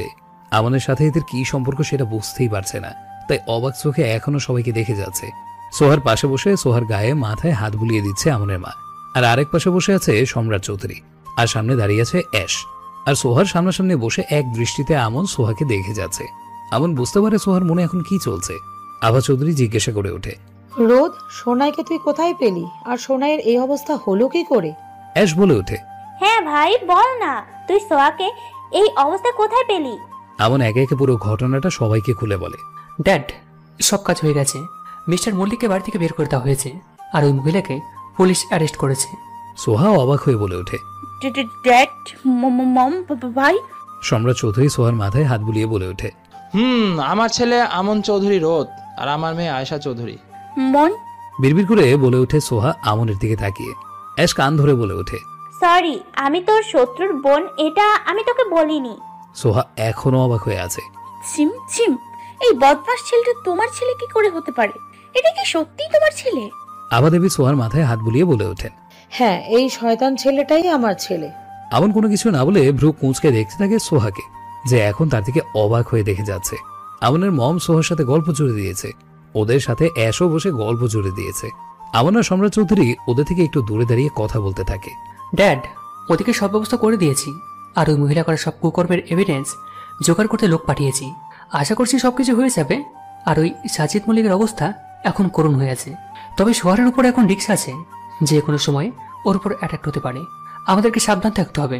অ্যাশ সোহার কানে কানে বলে ওঠে, সোহা দেখ, তুই আমার উপর রেগে থাকিস না। আসলে আমি তোর সাথে বন্ধুত্বটা নষ্ট করতে চাইনি, তাই বলিনি তোকে ভাইয়ের ব্যাপারে। তবে তোকে একটা সিক্রেট কথা বলার আছে। আই থিংক ভাইয়া তোকে পছন্দ করে। সোহা কোনো কথা না বলে একবার কোনা চোখে দূরে দাঁড়িয়ে থাকা আমনকে দেখে নিয়ে চোখ রাঙিয়ে অ্যাশকে দেখতে থাকে। সোহা কিছু বলতে যাবে তার আগে হঠাৎ করে সে আমনের কোলে নিজেকে আবিষ্কার করে। হকচকে গিয়ে আমনের গলা জড়িয়ে ধরে পড়ে যাবার ভয়ে। এদিকে আমন কোলে তুলে নিতেই অ্যাশ সিটি বাজাতে থাকে। আমন একবার অ্যাশের দিকে তাকিয়ে সোহাকে কোলে নিয়ে উপরে রুমের দিকে চলে যায়। সোহাকে রুমে নিয়ে বিছানায় বসে দিয়ে আমন সোহার দিকে ঝুঁকে যায়। সোহার দুপাশে হাত রাখে। সোহার মুখের দিকে তাকিয়ে দেখে সে কিছুটা পিছনে সরে গিয়ে তার দিকে ভ্রু কুঁচকে তাকিয়ে আছে। আমন হাত উঠিয়ে সোহার নাক টেনে দিয়ে সোহার পাশে বসে একদম সোহার উপরে ঝুঁকে যায়। আমন ভাঁকা হেসে ভ্রু নাচিয়ে বলে ওঠে, তো মিষ্টি চুড়ি, কি যেন বলছিলে? আমি বদমাস ছেলে। বাই দ্য ওয়ে, অনেক দিন হয়ে গেছে আমি ঠিকমতো জিলেবির টেস্ট করিনি। হয়ে যাক আজকে জিলেবির টেস্ট। আমনের কথা শুনতেই সোহার মুখ কুঁচকে ফেলে চোখে মুখে আবারও ভয়ের ছাপ ফুটে ওঠে। সোহা মাথা নেড়ে পেছনের দিকে সরে যেতে চায়, কিন্তু আমন তার আগে সোহাকে টেনে নিয়ে সোহার গলায় ঘাড়ের কাছে তিলের উপরে জোরে পয়েন্ট বসিয়ে দেয়। সোহা চোখ মুখ কুঁচকে আমনের মাথা খিঁচে ধরে সাথে সাথেই। সোহা জানতো এমনই হবে, তাই পেছনে যেতে চাইছিল, কিন্তু তার আগেই কামড় বসিয়ে দিয়েছে। তার মনে পড়ে ছোটবেলায় আমন ঠিক এইভাবে এই একই জায়গায় জেলেবি খাওয়ার নাম করে তাকে কামড় বসিয়ে দিত। এতদিন পর যে এখনো এটা মনে আছে ভেবেই সোহা চোখ থেকে দুফোঁটা পানি গড়িয়ে পড়ে। আমন ঠোঁটের উপর জিভ দিয়ে বুলিয়ে নিয়ে বলে ওঠে, জেলেবি এখন দেখছি আরো বেশি টেস্ট হয়ে গেছে। আমার সুগার লেভেল বাড়ানোর জন্য দেখছি প্রতিদিন টেস্ট করতে হবে। সোহা কোনো কথা না বলে ঘাড়ের উপরে হাত রেখে অগণ চোখ নিয়ে আমনকে দেখে যাচ্ছে। মনে হচ্ছে এই দৃষ্টি দিয়ে এক্ষুনি আমনকে হাওয়া করে দেবে। আমন কোনো কথা না বলে বাঁকা হেসে মাথা নিচু করে টুক করে সোহা ঠোঁটে চুমু খেয়ে বেরিয়ে যায়। এদিকে সোহা হতভম্ব হয়ে বসে থাকে। অন্ধকার রাতের মাঝে ছাদের রেলিং ঘেঁষে আকাশের দিকে তাকিয়ে আছে সোহা। চোখ থেকে গড়িয়ে পড়ছে বিন্দু বিন্দু অশ্রুকণা। মনের ভেতরে জমে থাকা কষ্ট যন্ত্রণাগুলো অন্ধকার নিকশ কালো রাতের মাঝে হাওয়ার সাথে মিশিয়ে দিচ্ছে। মনের স্মৃতি চোখে ভেসে আসছে একের পর এক যন্ত্রণায় ভরা মুহূর্ত, যেগুলো জীবনের অনেকটা জুড়ে অভিশপ্ত হয়ে আছে। হয়তো সারা জীবন মনের এক কোণে অভিশপ্ত হয়েই থাকবে। ঠিক শরীরের এক একটা কালো চিহ্ন এর মতো রয়ে যাবে। ছোট থেকে জীবনটা অনেকটাই স্বপ্নের মতো কেটেছে। এই 18 বছর জীবনে 6 বছর বয়স পর্যন্ত দিনগুলো ছিল স্বপ্নের মতো। এর বাকি 12 বছর ছিল কালো অন্ধকারে ভরা অভিশপ্ত জীবন। নিজের বাপের কথা মনে পড়লে ছোটবেলা সেই দিনগুলোতে চলে যায়, যখন একদম ছোট, সব সময় আদরে ভালোবাসার মাঝে কেটে গেছে। সোহার মনে পড়ে সেই দিনগুলো যখন সামান্য একটু কান্না করলেই তার বাপি বাড়ি মাথায় করে ফেলতো। সব কাজ ফেলে তাকে নিয়ে ঘুরে বেড়াতো, ঘোরা হয়ে সারা বাড়ি তাকে নিয়ে ঘুরে বেড়াতো। মনে পড়ে সেই দিনগুলো যখন তার মা আর মনি মায়ের সাথে রান্নাঘরে দিন কেটে যেত। ছোটবেলার খেলার সঙ্গী ছিল তার মন আর আয়ু। 3 জনে বাড়ি মাথায় করে রাখতো। মন তাকে অন্য কারোর সাথে মিশতেই দিত না। বেশিরভাগ সময় কেটে গেছে মনের সাথে। ছোটবেলায় সোহা খুব মিষ্টি খেতে ভালোবাসতো। খাওয়ার সময় কিছু হোক না হোক জেলেবিটা সব সময়ের জন্য থাকতো তার জন্য। আর সেই জন্যই সেই ছোট থেকে তাকে জেলেবি বলতো তার মন। সোহা আমনটা উচ্চারণ করতে পারতো না, তাই মন বলে ডাকতো আমনকে। আর অ্যাশকে আয়ু। তার মনে আছে একদিন খেতে বসে অন্য খাবার বাদ দিয়ে পুরো জেলেবির পাত্রটা নিয়ে খেতে বসে গিয়েছিল আর সারা মুখে গায়ে মাখামাখি করেছিল। সেই প্রথম তাকে জেলেবি নামে ডেকেছিল তাকে আমন। সেদিন আমন তাকে ওই মাখামাখি অবস্থায় গার্ডেনে নিয়ে গিয়ে জেলেবির টেস্ট করার নামে তার ঘাড়ের তিলে খুব জোরে কামড় বসিয়ে দিয়েছিল। আর সাথে সাথে সোহা চিৎকার দিয়ে উঠেছিল, তবুও ছাড়েনি আমন সোহাকে। বাড়ির সবাই এসে আমনকে ছাড়িয়েছিল। আমন তখন সোহার দিকে তাকিয়ে নিজের ঠোঁটের উপরে জিভ দিয়ে চেটে নিচ্ছিল, আর সোহা তখন ঠোঁট ফুলিয়ে কাঁদছিল। সোহার কান্না দেখে সবার সামনে সোহা সারা মুখের থেকে জেলেবির মিষ্টি জিভ দিয়ে চেটে নিচ্ছিল, আর সোহা বোকার মতো চোখ বড় বড় করে তাকিয়েছিল। এটা ভাবতেই সোহার মুখে হাসি ফুটে ওঠে, সাথে গাল দুটো লাল হয়ে যায়। তখনকার কথা ভাবতেই লজ্জা পাচ্ছে। সবার সামনে কি কাজ করেছিল ছেলেটা। ছোটবেলা থেকেই এটা ছিল আমনের জেলেবি টেস্ট করার নিয়ম, তাকে কামড় দিয়েই। নিমিষে হাসি মুখটা কালো মেঘে ঢেকে যায় সেই অভিশপ্ত দিনের কথা মনে পড়তে। সেদিন ছিল জন্মদিন, 6 বছরে পা দিয়েছে। সারা বাড়িতে আলোয় আলোয় ভরা। শুধু তার মন ছিল খারাপ, কারণ ওই দিনে তার সিমসিম মনি, মা, আয়ু আর তার মন ছিল না তার জন্মদিনে। ছোট সোহা বারবি গাউন পরে সারা বাড়িতে ঘুরে বেড়াচ্ছিল। কেক কাটার সময় তার পাশে সবাই উপস্থিত ছিল, শুধু তার মাকে পাচ্ছিল না। তাই ছোট সোহা তার মাকে খুঁজতে গিয়েছিল রুমে। তারপরে হঠাৎ চিৎকার শুনে রুম থেকে বাইরে সিঁড়ির কাছে আসতে পাথর হয়ে যায় সামনের দৃশ্য দেখে। তার মা সিঁড়ি থেকে গড়িয়ে গড়িয়ে নিচে পড়ছে। এটা দেখতেই সোহা চুপ হয়ে গিয়েছিল। না মুখ থেকে কোনো কথা বেরোচ্ছিল, আর না পড়েছিল চোখ দিয়ে এক বিন্দু পানি। শুধু পাথরের মতো এক দৃষ্টিতে তাকিয়েছিল তার মায়ের রক্তাক্ত শরীরের দিকে। সোহা কোনো কথা বলতে পারেনি, আর পুরোই চুপচাপ পাথরে পরিণত হয়েছিল তারপর থেকেই। শুকিয়ে গিয়েছিল তার চোখের পানি। মায়ের মৃত্যুর সাথে সাথে হারিয়েছিল তার বাপিকে। সেই জন্মদিনের কেক আর কাটা হয়নি, আর তারপর থেকে না হয়েছিল তার জন্মদিন পালন। এক প্রকার ভুলে গিয়েছিল তার জন্মদিনের কথা। শুধু একটাই কথা মনে ছিল তার, মায়ের মৃত্যুদিন। সেদিনের পর থেকে নেমে এসেছিল সোহার জীবনে অন্ধকার। ঢেকে গিয়েছিল অমাবস্যার কালো মেঘে। নেমে এসেছিল তার শরীরে একের পর এক চিহ্ন। তার বাপিও তাকে সেই দিনের পর থেকে ঘৃণার চোখে দেখত, আর তার নামে একের পর এক নেমে আসে বদনামের তালিকা। আর সেই সাথে চলত বাবার শাসন নামের অত্যাচার। সোনিয়া তার বাপিকে বলেছিল সোহা তার মায়ের মৃত্যুর জন্য দায়ী। সেই নাকি সিঁড়ি থেকে তার মাকে ফেলে দিয়েছিল। সেই সাথে একটু একটু করে বশ করেছিল তার বাপিকে তার মিথ্যে ভালোবাসার নামে। ছোট থেকেই কখনো সোহা সোনিয়াকে পছন্দ করত না। সে অনেকবার দেখেছে তার মায়ের অবর্তমানে সোনিয়া তার বাপির কাছাকাছি আসার চেষ্টা করত। বারবার তার বাবা মায়ের মাঝে ঝগড়া সৃষ্টি করত, কিন্তু ছোট সোহা শুধু দেখে যেত, কিছু বলতে পারত না, সবকিছু বুঝতে পারত না। যত বড় হয়েছে আগের দৃশ্যগুলো মনে পড়লে বুঝতে পারত সোনিয়ার শয়তানি মায়াজাল, যেখানে তার মা মৃত্যু আর তার বাপি ফেসে গিয়েছিল। এগুলো ভাবতেই চোখ দিয়ে অঝোর ধারে পানি গড়িয়ে পড়ছে। হঠাৎ নিচের পেটের উপরে ঠান্ডা হাতের স্পর্শ পেতে কেঁপে উঠে ঘোর কেটে বেরিয়ে আসে সোহা। পেছন ঘুরতে নিলেও পারে না, ততক্ষণে কেউ পেছন থেকে আসতে বৃষ্টি তাকে জড়িয়ে নিয়েছে। ঘাড়ের উপরে উষ্ণ নিঃশ্বাস আর ঠোঁটের স্পর্শে কেঁপে উঠে সারা শরীরে শিহরণ খেলে যায়। সাথে সাথে চোখ চেপে বন্ধ করে নেয় সোহা। বুঝতে পারে তার পেছনে কে আছে। সোহা জানে তার দুঃখের সময় সে কোথায় থাকতে পারে সেটা একজনই জানে, আর সেটা তার মন। সেই আগের মতোই তাকে পেছন থেকে জড়িয়ে নিয়েছে নিজের বাহু ডোরে। ছোটবেলা ছিল একটা অন্যরকম আবেগপূর্ণ, আর এখনকার এই স্পর্শে তার সারা শরীর কেঁপে উঠছে। জেলেবি। আমনের নেশাভরা মৃদু আওয়াজে ডেকে উঠে সোহার ঘাড়ে মুখ ঘষতে ঘষতে। আমনের এমন আওয়াজ আর ঠোঁটের স্পর্শে সোহা কেঁপে কেঁপে উঠছে, সারা শরীরে শিহরিত হচ্ছে, গায়ে লোম দাঁড়িয়ে গেছে। এই 18 বছর বয়সে প্রথম এমন স্পর্শে সোহা ঠক ঠক করে কাঁপছে, একদম কনকনে শীতের মতো। আমন সোহার এমন কেঁপে ওঠা থেকে আরো বেশি করে সোহাকে নিজের সাথে মিশিয়ে নেয়। ঠোঁটের স্পর্শ আরো বেশি গাঢ় হয়ে ওঠে। সোহার কামিজ ভেদ করে পেটে হাত দিয়ে স্লাইড করতে থাকে, গভীর হতে থাকে পেটে থাকা হাতের স্পর্শ। সোহা চোখ বন্ধ করে হাত দিয়ে আমনের হাত খামচে দিয়ে রাখে।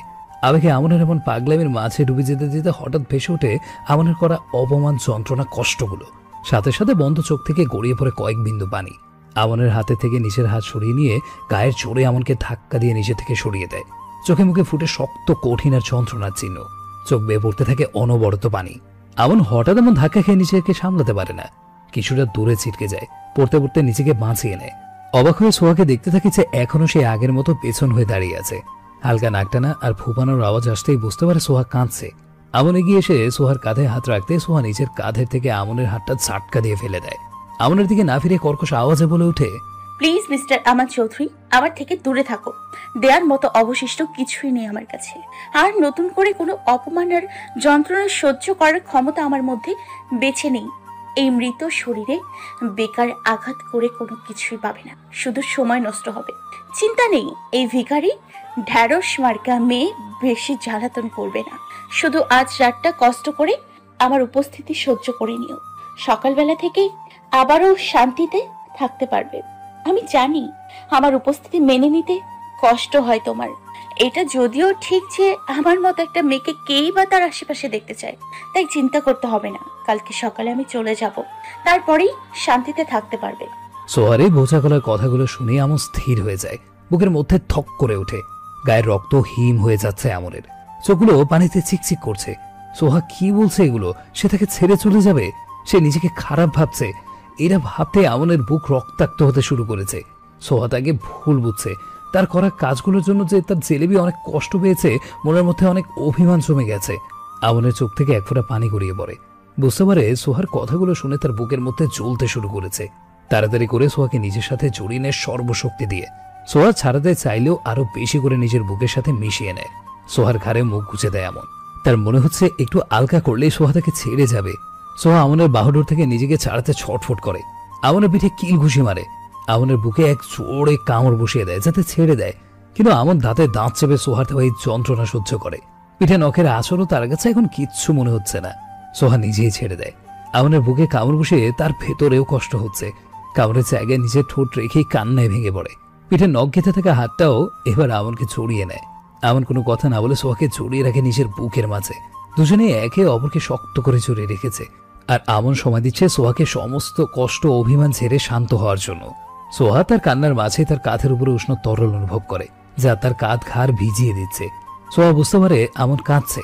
এটা বুঝতে পেরে সোহা নিজে আরো বেশি টাইট করে জড়িয়ে নেয় আমনকে। আমন সোহার এমন করাতে হালকা হেসে সোহাকে আরো জোরে জড়িয়ে সোহার ঘাড়ে গলায় নিচে ঠোঁটের স্পর্শে ভরিয়ে দেয়। আমন ভেজে ভেজে গলায় বলে ওঠে, আই এম সরি জিলেবি, আমি তোমাকে আঘাত করেছিলাম যে কারণে, সেটা উল্টো হয়ে তুমি আরো বেশি কষ্ট পেয়েছো। আমি বুঝতে পারিনি, আমি শুধু আমার দিক থেকে দেখেছি, তাই তোমাকে আঘাতের পর আঘাত করে গেছি। আর তোমার সাথে সাথে নিজেও কষ্ট পেয়েছি। তোমাকে যতটা আঘাত করেছি তার দ্বিগুণ আঘাত নিজেকে করেছি, তবুও নিজের ভুল বুঝতে পারিনি। I am sorry. সোহা অবাক হয়ে নাক টানতে টানতে বলে ওঠে, মানে কি কারণ ছিল এর পেছনে? আমন সোহাকে নিজের বুকের থেকে সামনে এনে দু হাত দিয়ে মুখ তুলে কপালে গভীর এক চুমু দিয়ে রেলিং এর উপরে বসে পেছনে দেয়ালে হেলান দেয়। এক হাত বাড়িয়ে সোহাকে টেনে নিজের কোলে তুলে নেয়। সোহাকে নিজের কোলে বসে নিজের সাথে জড়িয়ে নেয়। সোহাও আমনের কোলে বসে বুকের ভেতরে বিড়ালের বাচ্চার মতো গুটিয়ে বসে। আমন সোহাকে দেখে সোহার কপালে নিজের মাথা ঠেকিয়ে দেয়। সেদিন লন্ডন থেকে ফিরে আগেই ছুটে গিয়েছিলাম আমার জেলেবির কাছে, তার অভিমান ভাঙাতে। জন্মদিনের সময়ে আমি থাকতে পারিনি, তাই আমি জানতাম কাল ভুলে বসে আছে।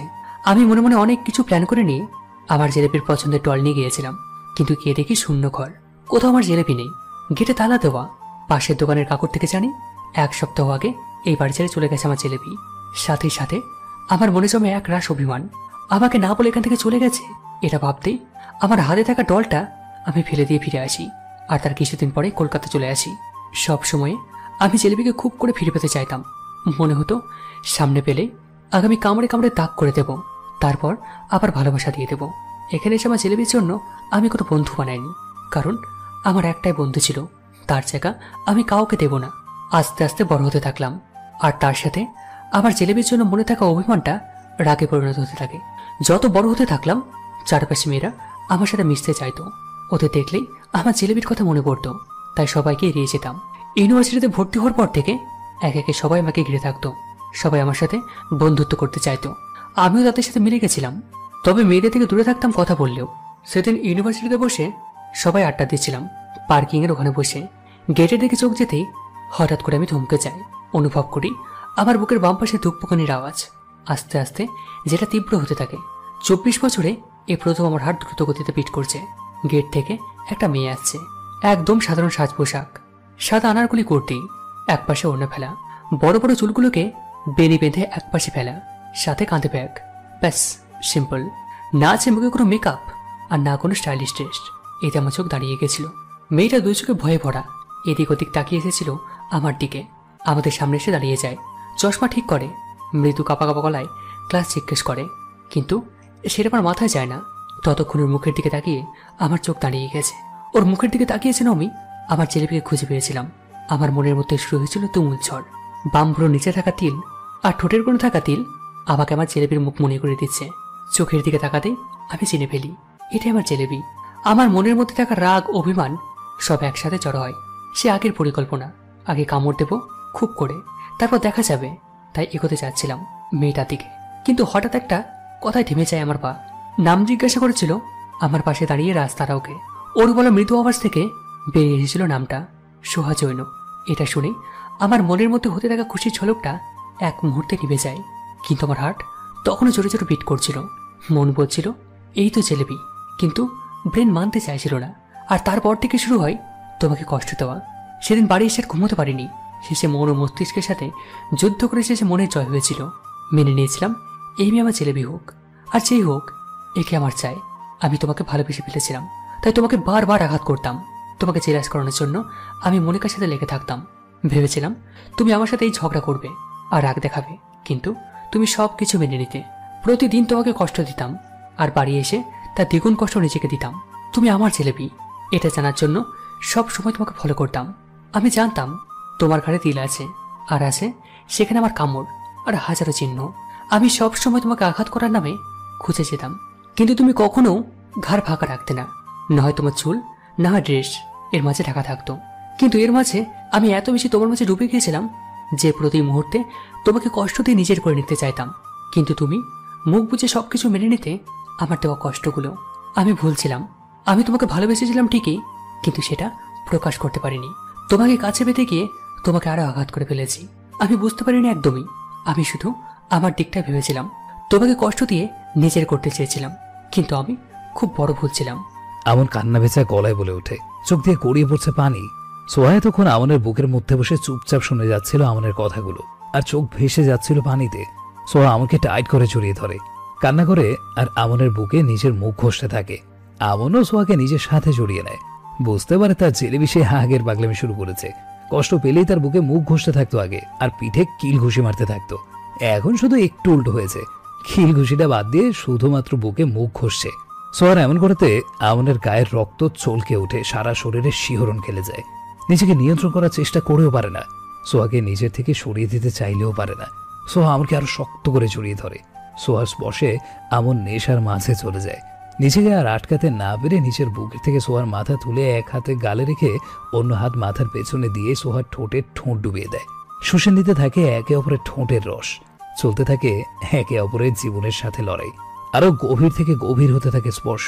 আমন সোহাকে নিজের দিকে টেনে এনে দু হাতে নিজের সাথে জড়িয়ে নেয়। সোহাও আষ্টে পৃষ্ঠে জড়িয়ে। ভালোবাসার এরকম আরো অনেক গল্প পেতে এক্ষুনি সাবস্ক্রাইব করুন আমাদের খোকনস ফিল্ম চ্যানেলটিকে এবং পাশে থাকা বেল আইকনটি প্রেস করে দিন। ধন্যবাদ। Stay with us. আমন সোহাকে নিজের সাথে জড়িয়ে রেখে চুম্বনরত অবস্থায় সোহাকে নিয়ে উপরে ছাদের রেলিংয়ে বসা অবস্থায় ঝাঁপ দেয়। আমনের হঠাৎ এমন ঝাঁপ দেওয়ার জন্য সোহা ভয় পেয়ে যায়। নিজের মাথা ঘুরিয়ে নিতে গেলেও পারে না। আমন এখনো সোহার মুখের ভেতরে নিজের মুখ দিয়ে রেখেছে, আর সোহাকে নিজের সাথে আষ্টে পৃষ্ঠে জড়িয়ে রেখেছে। সোহা ভয় পেয়ে গিয়ে আমনকে নিজের সর্বশক্তি দিয়ে জড়িয়ে ধরে। সোহা জানে না এখন কি হতে চলেছে, আর নিচেই বা কি আছে। নিশ্চয়ই এখন এখান থেকে ঝাঁপ দেওয়ার পর একদম সোজা উপরে চলে যাবে। আল্লাহ, আর পাছা হলো না, এবার এই পাগলের জন্য মরতে বসেছে, এইসব ভাবছে সোহা। সাথে চোখগুলো চেপে বন্ধ করে নিয়েছে। আদৌ বেঁচে থাকবে তো? আর বেঁচে থাকলে নিশ্চয়ই হাত পা ভেঙে যাবে। একই সে দুর্বল হয়ে আছে। এগুলো ভাবতেই আমার ঠোঁটে জোরে জোরে কামড় বসিয়ে দেয়। ছাদের উপর থেকে ঝাঁপ দিয়ে নিচে পড়ে। সাথে সাথে ঝবাস করে একটা আওয়াজ ভরে যায় চারিদিকে। সোহার মনে হলো সে যেন পানির মধ্যে ডুবে যাচ্ছে, কিন্তু পানি কোথা থেকে এলো? উপর থেকে নিচে পড়লে তো একদম সোজা উপরে চলে যাওয়ার কথা ছিল। তাহলে কি উপরে পানি হয়ে ভেসে ভেসে যাবে? এইসব আবল তাবল ভেবে যাচ্ছে নিজের চোখ বন্ধ করে। হঠাৎ অনুভব করে সে আস্তে আস্তে পানির থেকে উপরে উঠে গেছে। তার গলা পর্যন্ত পানি আর মাথা বাইরে। সে এবারে নিঃশ্বাস নিতে পারছে। এটা ভাবতেই সোহা চোখ খুলে ফেলে। প্রথমে এক চোখ বন্ধ রেখে আরেক চোখ খুলে তাকায়। চাঁদের হালকা আলো আর কিছু দূর থেকে ভেসে আসা আলো থেকে চারিদিকে একটা সুন্দর পরিবেশ লাগছে। পুরোপুরি চোখ খুলতে দেখতে পায় তার মুখের দিকে তাকিয়ে আছে এক দৃষ্টিতে আমন। মুখে রয়েছে দুষ্টু হাসি। এবার নিজেকে পানির মধ্যে অনুভব করতে মাথা ঘুরিয়ে চারিদিকে দেখে বুঝতে পারে সে পানির মাঝে দাঁড়িয়ে আছে। পুলের মাঝে দাঁড়িয়ে আছে আমন তাকে কোলে নিয়ে। আমনের সারা মুখে আছে বিন্দু বিন্দু পানি, চুলগুলো ভিজে আছে পুরো, কপালের উপর ছিটিয়ে আছে। চাঁদনি এই রাতে আর গার্ডেন থেকে ভেসে আসা আলোয় পরিবেশটা আরো নেশাকিয় করে তুলেছে। আমন নেশা ভরা মৃদু আওয়াজে বলে ওঠে, ওপরে চলে যাওনি, এখনো নিচে আছো। আমি থাকতে এত তাড়াতাড়ি তোমাকে আমার কাছ থেকে কেউ কেড়ে নিতে পারবে না, জান। সোহা কোনো কথা না বলে এক দৃষ্টিতে আমনের দিকে তাকিয়ে আছে। মুখে রয়েছে একটা মুগ্ধকর হাসি। আমন সোহাকে তার দিকে এইভাবে তাকিয়ে থাকতে দেখে আমন সোহা নাকে নাক ঘষে নাকে একটা বাইট বসিয়ে দেয়। আমন বলে ওঠে, তুমি কি ভেবেছিলে তোমাকে নিয়ে আমি মরার জন্য ছাদ থেকে ছাপ দিয়েছি? আমন সোহার মুখের দিকে তাকিয়ে আছে। চুল থেকে পানি গড়িয়ে পড়ছে, ঠোঁটের উপর থেকে বিন্দু বিন্দু পানি গড়িয়ে পড়ছে। সাথে ঠোঁট দুটো হালকা হালকা কেঁপে কেঁপে উঠছে। গায়ের লাইট পিঙ্ক কুর্তি ভিজে গিয়ে শরীরের সাথে চেপে বসে আছে।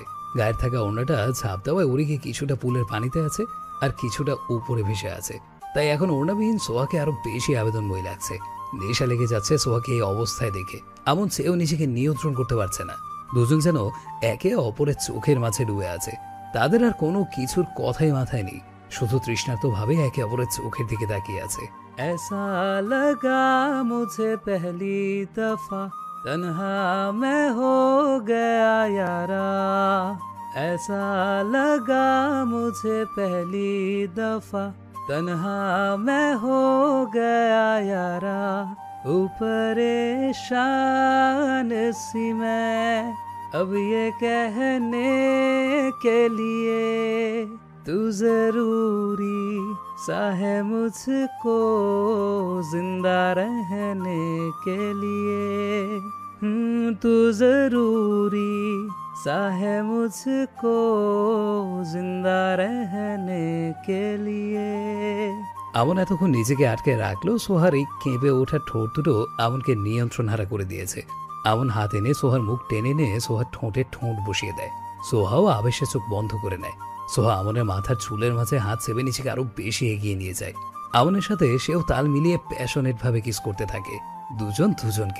দুজনে উন্মত্ত হয়ে যায় একে অপরের ঠোঁটের মাঝে। পুরো জোশের সাথে শুষে নিতে থাকে একে অপরের ঠোঁটের রস। এই অবস্থায় আমন পেছনের দিকে সরে যেতে যেতে গিয়ে পুলের দেয়ালে ঠেকে যায়। আমন ঘুরে দাঁড়িয়ে সোহাকে নিজের কোলের উপরে রেখে সোহার মাথা উপরে রাখে।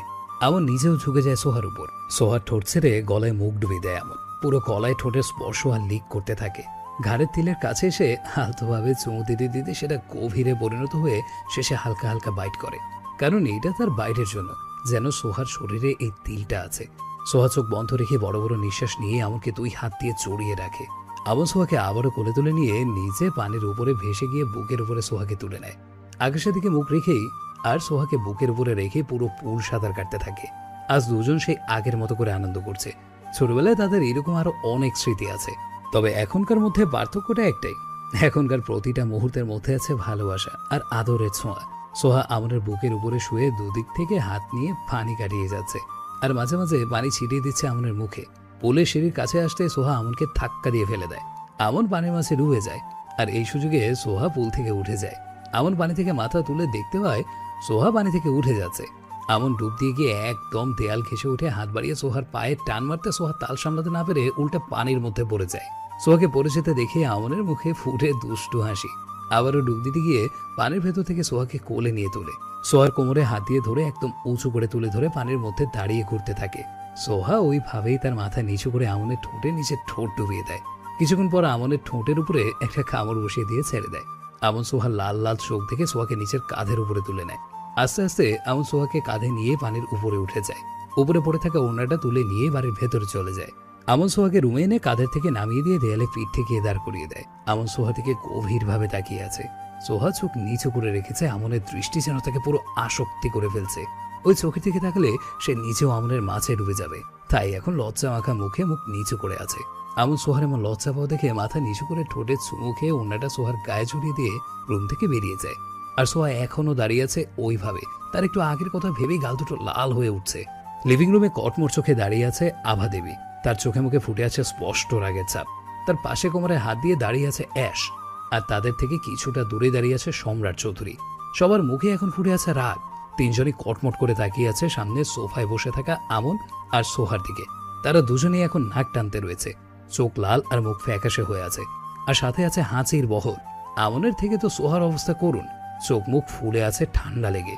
সোহার ঠান্ডার ধাত আছে, একটুতেই ঠান্ডা লেগে যায়। আর এখন তো সোহার অবস্থা করুণ হয়ে আছে। একেই তো শরীর দুর্বল, মাথায় হাতে পায়ে চোট লেগে আছে, তার সাথে আবারও ঠান্ডা লাগিয়েছে। তাই বাড়ির সবাই এখন রাগ নিয়ে দাঁড়িয়ে আছে।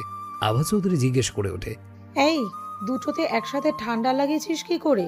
অ্যাশ মুখে ফাঁচিল হাসি নিয়ে বলে ওঠে, হ্যাঁ ভাই বল, তোদের একসাথে ঠান্ডা লাগলো কি করে?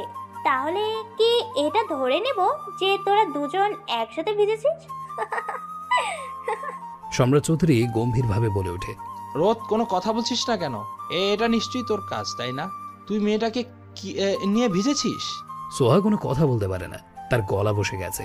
আর তার উপরে হাঁচি দেওয়ার জন্য পুরো করুণ অবস্থা হয়ে আছে। সোহা চোখ ছলছল করে তার মনি মায়ের দিকে তাকিয়ে আছে।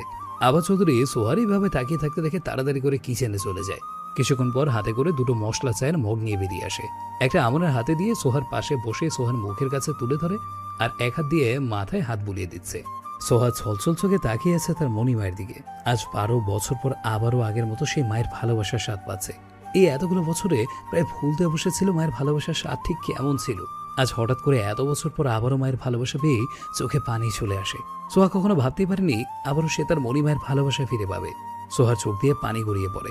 সাথে সাথে আভাদেবীকে জড়িয়ে ধরে ফুঁপিয়ে কেঁদে ওঠে সোহা। আভাদেবী হাতের মগ পাশে টেবিলে রেখে দিয়ে সোহাকে নিজের বুকে টেনে নেয়। তিনি জানেন এত বছরের ক্ষত এত তাড়াতাড়ি পূরণ হবে না। তার মনের ভেতরে যে একপাশে অভিশপ্ত দিকটা এখনো তকতকে খায়ের মতো হয়ে আছে। মেয়েটাকে এখন সবসময় চোখে চোখে রাখতে হবে। আর তার সাথে সবার ভালোবাসা দিয়ে মুড়ে রাখতে হবে। সবার ভালোবাসা দিয়ে সোহার মনের ওই সব ক্ষতগুলোকে সারিয়ে তুলতে হবে। বের করে আনতে হবে মনের একদিকের ওই অভিশপ্ত দিকটা। এগুলো সবাই ভাবতে থাকে। সোহাকে এইভাবে কাঁদতে দেখে বুঝতে পারে সোহার মনের অবস্থা। সম্রাট চৌধুরীও এসে সোহার পাশে বসিয়ে সোহার মাথায় হাত বুলিয়ে দেয়। আভা চৌধুরী আর সম্রাট চৌধুরী একসাথে সোহাকে তাদের ভালোবাসা দিয়ে মুড়িয়ে নেয়। আর ওদের থেকে কিছুটা দূরে অ্যাশ আর আমন মুখে হাসি নিয়ে সোহা আর তাদের মা বাবাকে দেখছে। সাথে সাথে তারা দুজনে একে অপরের মুখের দিকে তাকিয়ে মুচকে এসে তারাও গিয়ে জড়িয়ে নেয় ওদেরকে। সবাই মিলে একসাথে একটা গ্রুপ ভাগ করে, যেটার মধ্যে কোনো লোক দেখানো নেই। আছে একরাশ ভালোবাসার ছোঁয়া। রাস্তায় দাঁড়িয়ে আছে সোহা গাড়ির জন্য। আমন তাকে দাঁড়াতে বলেছে, একসাথে ইউনিভার্সিটি যাবে। কিন্তু তার আগে সোহা আমনকে ফেলে বাড়ি থেকে বেরিয়ে এসেছে। হঠাৎ এতদিন পর বড় শত্রুর সাথে ইউনিভার্সিটি যাবে, সবাই আবারও কথা বানাবে। এতদিন যে অপমান করেছে, আজ তার সাথে ইউনিভার্সিটি যাবে, এটা সবাই দেখলে আজকে এটা হেডলাইনে চেপে যাবে। তাই সোহা আমনের রেডি হওয়ার সুযোগে বাড়ি থেকে জলদি জলদি বেরিয়ে এসেছে। ক্যাব আসতেই সোহা উঠে পড়ে। মাথায় এখনো ব্যান্ডেজ লাগানো আছে। এই দুর্বল শরীর নিয়ে ইউনিভার্সিটি ছুটে যাচ্ছে সোহা। মনে যেতে বারণ করেছিল, কিন্তু সোহা শোনেনি। ক্লাস মিস হয়ে যাচ্ছে, তাই বসে না থেকে ইউনিভার্সিটি যাচ্ছে। অ্যাশ আগেই বেরিয়ে গেছে, কিছু কাজ আছে বলে। সোহা জানে আজ তার দুঃখ আছে। এই ছেলেকে চাকমা দেওয়া এর শোধ ঠিক নেবে। হঠাৎ করে সোহার ভাবনা তার ছেড়ে বাস্তবে ফিরে আসে গাড়ি জোরে ব্রেক হওয়ার জন্য। সোহা চোখ খুলে সামনে তাকাতে দেখতে পায় আগুন দুটো চোখ। সোহা জানে এখন কি হতে চলেছে। আমন আজ বাইক নিয়ে বেরিয়েছে। গাড়ির সামনে বাইক থামিয়ে এগিয়ে আসছে আমন। গাড়ির কাছাকাছি এসে পকেট থেকে টাকা নিয়ে ড্রাইভারকে দিয়ে দেয়। সোহা এখনো বসে আছে চুপ করে।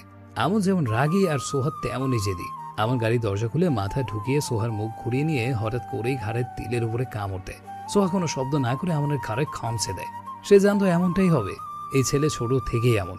আমন সোহাকে ছেড়ে দু হাতে সোহাকে কোলে তুলে গাড়ি থেকে বের করে আনে। সারা রাস্তায় জ্যাম হয়ে আছে, চারিদিকে সবাই দাঁড়িয়ে আছে। হঠাৎ করে গাড়ির সামনে থেমেছে, সবাই আটকে গেছে। সোহাকে এইভাবে গাড়ি থেকে বের করে নিতেই দূরে দাঁড়িয়ে থাকা ইয়াং জেনারেশনের ছেলেমেয়েরা সিটি দিয়ে ওঠে। আমন সোহাকে বাইকের উপরে বসিয়ে দিয়ে নিজেও চড়ে বসে। নিজের হাত পেছনে নিয়ে সোহার হাত নিয়ে নিজের বুকের উপরে কাঁধের আর কোমরের থেকে নিয়ে হাত লক করে দেয় আঙুলের মধ্যে। সোহা কোনো কথা বলতে পারে না, রাগে মুখ লাল হয়ে আছে। আমন ব্যাক মিররে দেখে গাড়ি চালাতে চালাতে এক হাত দিয়ে নিজের শার্টটা সরিয়ে দেয় কিছুটা কাঁধের কাছ থেকে, আঙুল দিয়ে ইশারা করে। সোহা না পেরে আমনের কাঁধে জোরে কামড় বসিয়ে দেয়। আমন কোনো কথা বলে না, মুখে ফুটে আছে একটা মিষ্টি হাসি। ছোট থেকেই দুজনের কামড়া কামড়ের অভ্যাস আছে। ইউনিভার্সিটি গেট দিয়ে আমনকে বাইক নিয়ে ঢুকতে দেখে সবাই অবাক হয়ে গেছে। এত বছরে এই প্রথম আমন বাইক নিয়ে এসেছে, আর তারপরে পিছনে কেউ আছে যে আমনকে জড়িয়ে রেখেছে। এটা দেখে যে যেখানে ছিল সেইখানেই দাঁড়িয়ে গেছে। আর আমনের জন্য অপেক্ষারত মনিকা, রাজ আর বাকি চেলা চামড়াগুলোর চোখ কপালে উঠে গেছে। আর মনিকা তো রাগে ফুলে যাচ্ছে। মনিকার হাতে আর পায়ে ক্রেপ ব্যান্ডেজ করা আছে, তবে সেটা দেখলে কেউ ধরতে পারবে না, কারণ তার উপরে খুব সুন্দর করে ট্যাটু কভার করে আছে, যেটা দেখে মনে হচ্ছে রিয়েল। সেদিন আমনের জন্য সিঁড়ি থেকে পড়ে গিয়ে পার হাতে ক্র্যাক হয়ে গেছে। আমনের গাড়ি কাছাকাছি আসতেই পেছনে মেয়েটার মুখ পরিষ্কার হয় সবার সামনে, আর সাথে সাথেই যেন আরো বড় একটা ঝাটকা লেগে গেল সবার। সোহা, এটা কি করে সম্ভব? ওই বেহেনসিতে মেয়েরা কিভাবে আমনের সাথে হতে পারে, তাও এইভাবে জড়িয়ে বসে আছে? এটাই ভেবে যাচ্ছে সকলে। আর মনিকা তো মনে হচ্ছে এক্ষুনি ব্লাস্ট করবে, আর ওদের সাথে থাকা বাকিদের মুখ এখনো হা হয়ে আছে। রাজ প্রথমে একটু অবাক হলেও তারপর স্বাভাবিক হয়ে গেছে। সে আগে থেকেই আমনের ফিলিংসটা জানতো, তাই বেশি অবাক হয়নি। কিন্তু মনিকা তার রাগের চোটে নিজের হাত কষে চেপে ধরে। আমন কখনো তার হাত পর্যন্ত ধরতে দেয়নি, আর এই মেয়ে তাকে সাথে এইভাবে চিপকে আছে। এরা ভাবতেই মনিকা যেন জ্বলে পড়ে যাচ্ছে। আমন বাইক থামিয়ে দিয়েছে, কিন্তু সোহার নামার নাম গন্ধ নেই। আমন একবার মিররে সোহার মুখ দেখে নেয়। সোহার রাগে ফুলে থাকা মুখ দেখে আমনের হাসি পেয়ে যায়, কিন্তু হাসে না, জানে হাসলে আর রক্ষে নেই, এখনই তার উপরে চড়ে যাবে। তাই আমন কিছু না বলে নিজের বুকের থেকে সোহার হাত ছাড়িয়ে নেয়। ছোটবেলার ট্রিক ইউজ করে, নিজের মাথা ঘুরিয়ে টুক করে সোহার গালে একটা হামি খেয়ে বসে। সাথে সাথে সোহা আমনের হাত নিজের হাতে নিয়ে কামড় বসিয়ে দেয়। রাগজেদ কমে যেতেই হাত ছেড়ে বাইক থেকে নেমে যায়। এবার আশেপাশে তাকাতে দেখে সোহার টনক নড়ে। চারিদিকে সবাই তাদের দিকে চোখ বড় বড় করে আর মুখ হা করে তাকিয়ে আছে, ঠিক স্ট্যাচুর মতো। মাথা ঘুরিয়ে মনিকাকে দেখলে দেখতে পায় আগুন চোখ মুখ। আমন গাড়ি পার করে এসে সোহাকে হাত ধরে যেতে নিলেই সোহা হাত ছাড়িয়ে নিতে চায় কেমন একটা অস্বস্তি নিয়ে। আমন সোহাকে এমন করতে দেখে ভ্রু কুঁচকে কোনা চোখে তাকালে দেখতে পায় সোহা কেমন আনইজি ভাব নিয়ে চারিদিকে দেখছে। আমন এতক্ষণ পরে এবার কোনা চোখে চারিদিকে দেখে নেয়। আসার পর থেকে কাউকে সে খেয়ালই করেনি, সোহাকে নিয়েই ডুবেছিল। সবাইকে তাদের দিকে তাকাতে দেখে আর মনিকা রাগে চোখ মুখ দেখে আমন বাঁকা হেসে আরো একটু এগিয়ে এসে সোহাকে কাঁধের উপর দিয়ে জড়িয়ে নেয় নিজের সাথে, এগিয়ে যায় সামনের দিকে। আমন বাঁকা হেসে জিজ্ঞেস করে উঠে তার চেলাদের, কি এমন করে কি দেখছিস? মানিয়েছে আমাদের খুব সুন্দর। এখনো সবাই অবাক হয়ে তাকিয়ে আছে আমন সোহার দিকে। সোহা এতক্ষণ অপ্রস্তুত হলেও সামনে দাঁড়ানো সবাইকে দেখেই তার মুখ কঠিন হয়ে যায়, বিশেষ করে মনিকাকে দেখেই। সোহা নিজে কিছুটা আমনের গা ঘেঁষে দাঁড়িয়ে যায়। আমন কোনা চোখে সোহাকে দেখলে দেখতে পায় সোহার কঠিন চোখ মুখ। রাজ অবাক হয়ে জিজ্ঞাসা করে ওঠে, ভাই আজ হঠাৎ বাইক নিয়ে? তোকে তো কখনো আমরা বাইকে দেখিনি, ইনফ্যাক্ট তুই নিচি বা এড়ে চলতি, তাহলে আজ? আমন সোহাকে নিজের সাথে শক্ত করে জড়িয়ে নিয়ে সোহার মুখের দিকে তাকিয়ে হালকা হেসে বলে ওঠে, ওয়েল, ছোটবেলায় একজনকে প্রমিস করেছিলাম আমি প্রথম বাইক তাকে নিয়ে চালাবো। এতদিন সেও ধরেছিল আর আমিও বাইক থেকে ধরেছিলাম, বাট আমি এখন তাকে পেয়ে গেছি, তাই এরপর আমাকে বাইক নিয়েও দেখতে পাবি। সোহাও কোনো কথা না বলে হালকা হেসে আলতো হাতে আমনের হাতে হাত রাখে। এতক্ষণ সোহার মধ্যে যে অস্বস্তি ভাব ছিল সেইটা এখন আর নেই। আমনের এমন কথা আর কাজে কমফোর্ট ফিল করছে। মনিকা আহ্লাদী হয়ে বলে উঠে আমনের দৃষ্টি আকর্ষণ করে, হে আমন, আমি তোমাকে ফোন করেছিলাম, আজ আমাদের একটা পার্টিতে যাওয়ার কথা, তাই। মনিকার এমন কথা শুনেই সোহা ভ্রু কুঁচকে ফেলে। আমনের হাতের উপরে থাকা সোহার হাত আরো জোরে চেপে বসে। আমন বুঝতে পারে সোহা রেগে যাচ্ছে, তাই বাঁকা হাসে। আমন কিছুটা অবাক হয়ে তীক্ষ্ণ আওয়াজ নিয়ে বলে ওঠে, আমি একটু বিজি ছিলাম, তাই দেখিনি তুমি কল দিয়েছো। আর তাছাড়া হঠাৎ করে তোমার সাথে আমার পার্টি যাওয়ার কথা কবে হলো? কই, আমি তো জানি না। মনিকা কিছুটা আমতা করে বলে ওঠে, না আসলে আজকে একটা পার্টি ছিল, তাই ভাবলাম একসাথে যাব, তাই তোমাকে ফোন করেছিলাম। সরি, আমার সময় নেই। আমন সরাসরি না করে দেয়। এর মধ্যে অ্যাশ ছুটে এসে সোহাকে জড়িয়ে ধরে লাফাতে থাকে। এমন মনে হচ্ছে যেন খুব খুশি হয়ে আছে, সোহাকে টানতে টানতে নিয়ে যাচ্ছে। আমন পেছন থেকে দেখে ওঠে, আরে জেলেবি জেলেবি। অ্যাশ পেছনে ঘুরে আমনকে বলে, ভাই আমরা গেলাম, আমাদের ক্লাস আছে। রাজ অবাক হয়ে বলে ওঠে, ভাই মানে? আমন সিম্পল ভাবে বলে ওঠে, হ্যাঁ, ও আমার বোন আর আমি ওর বড় ভাই। ও কখনো নিজের ক্ষমতার বড়াই করে না, সবসময় সিম্পল ভাবে থাকতে পছন্দ করে। আসলে আমনের সাথে 24 ঘন্টা কেউ না কেউ থাকলেও তারা আমন আর অ্যাশের পরিচয় জানত না। আমন কখনোই তার বন্ধুদের বাড়ি নিয়ে যায়নি, আর অ্যাশ নিজে কখনো বাইরে তার বাবা আর ভাইয়ের পরিচয় দেয়নি। সে নিজের মতো করে সাধারণভাবে বাঁচতে চেয়েছে, না তার বাবা আর ভাইয়ের পরিচয় নিয়ে। তার বাবা আর ভাইয়ের নাম ডাক আছে, বলতে গেলে এখানে তাদেরই চলে। তাই সে সবসময় নিজেকে সাধারণ মানুষের মতো ঘোরাফেরা করে। আর এর আরও একটা বড় কারণ সোহা, কারণ আমনের মতো তারও সোহা ছোট থেকেই ভালো বন্ধু ছিল, বলতে গেলে এক আত্মা। তাই তার সাধারণভাবে থাকার একটা বড় কারণ। তার ড্যাডের কাছে থেকে সে জানতো সোহার আসল পরিচয়, তাই তার বেড়ে ওঠা একদম স্বাভাবিক ছিল, যাতে সোহার সাথে মিশে যেতে পারে। সোহা ভ্রু কুঁচকে সামনে তাকিয়ে আছে, নিজে হাতের মুঠো শক্ত করে বন্ধ করে নিয়েছে, কিন্তু মুখের এক্সপ্রেশন একদম শান্ত। ওকে এই মুহূর্তে দেখলে কেউ বলবে না যে মেয়েটা রেগে আগুন হয়ে আছে। পাশেই দাঁড়িয়ে আছে অ্যাশ, রেগে বোম হয়ে। অ্যাশ রেগে গিয়ে বলে ওঠে, এভাবে অশুভের মতো সামনে এসে দাঁড়ানোর মানেটা কি মিস মনিকা? মনিকা কিছুটা ভালো মানুষই করে বলে ওঠে, আরে অ্যাস, তুমি না আমনের বোন হও, তাহলে এই চিপ ক্লাস মেয়েটার সাথে কি করছো? অ্যাশ কাট কাট গলায় বলে ওঠে, আমি কোথায় কি করছি, কোথায় যাচ্ছি, কার সাথে থাকছি, এটা আজ পর্যন্ত আমার বাড়ির লোকও আমায় জিজ্ঞেস করেনি। সেখানে তুমি কোন হরিদাস পাল এলে আমাকে জিজ্ঞেস করার জন্য? আর তোমার সাহস কি করে হলো আমাকে জিজ্ঞেস করার? হ্যাঁ, মনিকা ন্যাকা সুরে বলে ওঠে, অ্যাস, তুমি আমার সাথে এইভাবে কথা বলতে পারো না। আফটার অল আমি তোমার ভাইয়ের গার্লফ্রেন্ড হই। What, girlfriend? বলে অ্যাশ হাসতে শুরু করে। এই বৌমনি, এটা নাকি ভাইয়ের গার্লফ্রেন্ড হয়? তো সতীন, লাইক সিরিয়াসলি? অ্যাশ কথাটা বলে আবারও হাসতে শুরু করে। মনিকা অ্যাশকে বলে ওঠে, তুমি কিন্তু একটু বেশি বেশি করছো, এটা আমার অপমান হয়ে যাচ্ছে। আমি কিন্তু তোমার ভাইয়াকে বলে দিব। চিৎকার করে বলে ওঠে অ্যাশ। O hello, please. মান অপমান বোধটা আদেও শিখি পরিমাণ তোমার মধ্যে বেঁচে আছে নাকি? যদি সত্যি থাকতো তাহলে সকালের ওই চাটাটার কথা মনে থাকতো, আর এখানে আমাদের সামনে আসতে না। আর তুমি ভাইকে কি বলবে? যাও বলো গো। চারপাশে সবাই দাঁড়িয়ে দাঁড়িয়ে দেখছে ওদেরকে। আসলে সবে সোহা আর অ্যাশ ক্লাসরুম থেকে বেরিয়েছিল, আর হঠাৎ করেই ওদের সামনে এসে দাঁড়ায় মনিকা। ইউনিভার্সিটি সবসময় নাক উঁচু মেয়েটাকে এইভাবে অপমানিত হতে দেখে সবাই চুপচাপ মুচকি হেসে দেখছে। মনিকা বলে ওঠে, অ্যাস, তুমি সত্যি অনেক অসুখ। আসলে তুমি হবে না কেন? কার সাথে মেলামেশা করো দেখতে হবে তো। একটা চিপ ক্লাস গাইয়া ঢেরস মার্কা ভেঞ্জি, তার নিজের না আছে কোনো ক্লাস, না আছে কোনো ফ্যাশন সেন্স, তাই ওর মতো করেই কথা বলো। এই যে তুমি কি মনে করো হ্যাঁ নিজেকে? সবসময় এমন ভোলা ভোলা চেহারা নিয়ে থাকবে, সবার কাছে মহান সাজবে? হতে পারো তুমি হাই ক্লাস ফ্যামিলির মেয়ে, কিন্তু তুমি নিজে একটা চিপ ক্লাস, বুঝতে পেরেছো? মাথায় হাতে পায়ে এসব ব্যান্ডেজ করে এসে মনে করছো তুমি আমনের সিম্প্যাথি আদায় করে আমনকে নিজের দিকে টেনে নেবে? না, সেটা আমি কখনোই হতে দেব না। বলেই মনিকা এগিয়ে গিয়ে সোহার মাথায় থাকা ব্যান্ডেজে টান মারে। ঠাস! সোহা মনিকার হাত ছাড়িয়ে নিয়ে গায়ের জোরে গলের পটে একটা থাপ্পড় মেরে বসে, যেটা পুরো সেকেন্ড ফ্লোরে সবাইকে চমকে দিয়েছে। সোহার মাথা থেকে রক্ত পড়ছে হালকা হালকা, কারণ সোহার মাথার চোটটা গভীর ছিল, যেটা এখনো শুকিয়ে যায়নি। আর তার উপরে আবার মনিকার টানাটানি করেছে। সোহার চোখ মুখ পুরো লাল হয়ে গেছে, সারা শরীর কাঁপতে শুরু করেছে। একে তো দুর্বল, তার উপরে এরকম সিচুয়েশনে পড়ে আরো বেশি উত্তেজিত হয়ে পড়েছে। মনিকা সোহার হাতে থাপ্পড় খেয়ে কিছু সেকেন্ডের জন্য পুরো হ্যাং হয়ে গিয়েছিল। নিজের হুঁশ সামলে নিয়ে রাগে আগুন হয়ে সোহার দিকে তেড়ে যায়। হাত উঠিয়ে মারতে নিলে আবারও একটা থাপ্পড় পড়ে গেলে। ঠাস! আগের থাপ্পড়ের চেয়ে এটা যেন আরো 3 গুণ বেশি জোরে আওয়াজ হয়। আর সাথে সাথে কিছুটা দূরেই ছিটকে পড়ে মনিকা। আর সাথে ওখানে থাকা বাকি মানুষগুলো হতবাক হয়ে সামনে দেখতে থাকে। আমন সোহাকে নিজের বুকের সাথে জড়িয়ে রেখে আগুন চোখে তাকিয়ে আছে।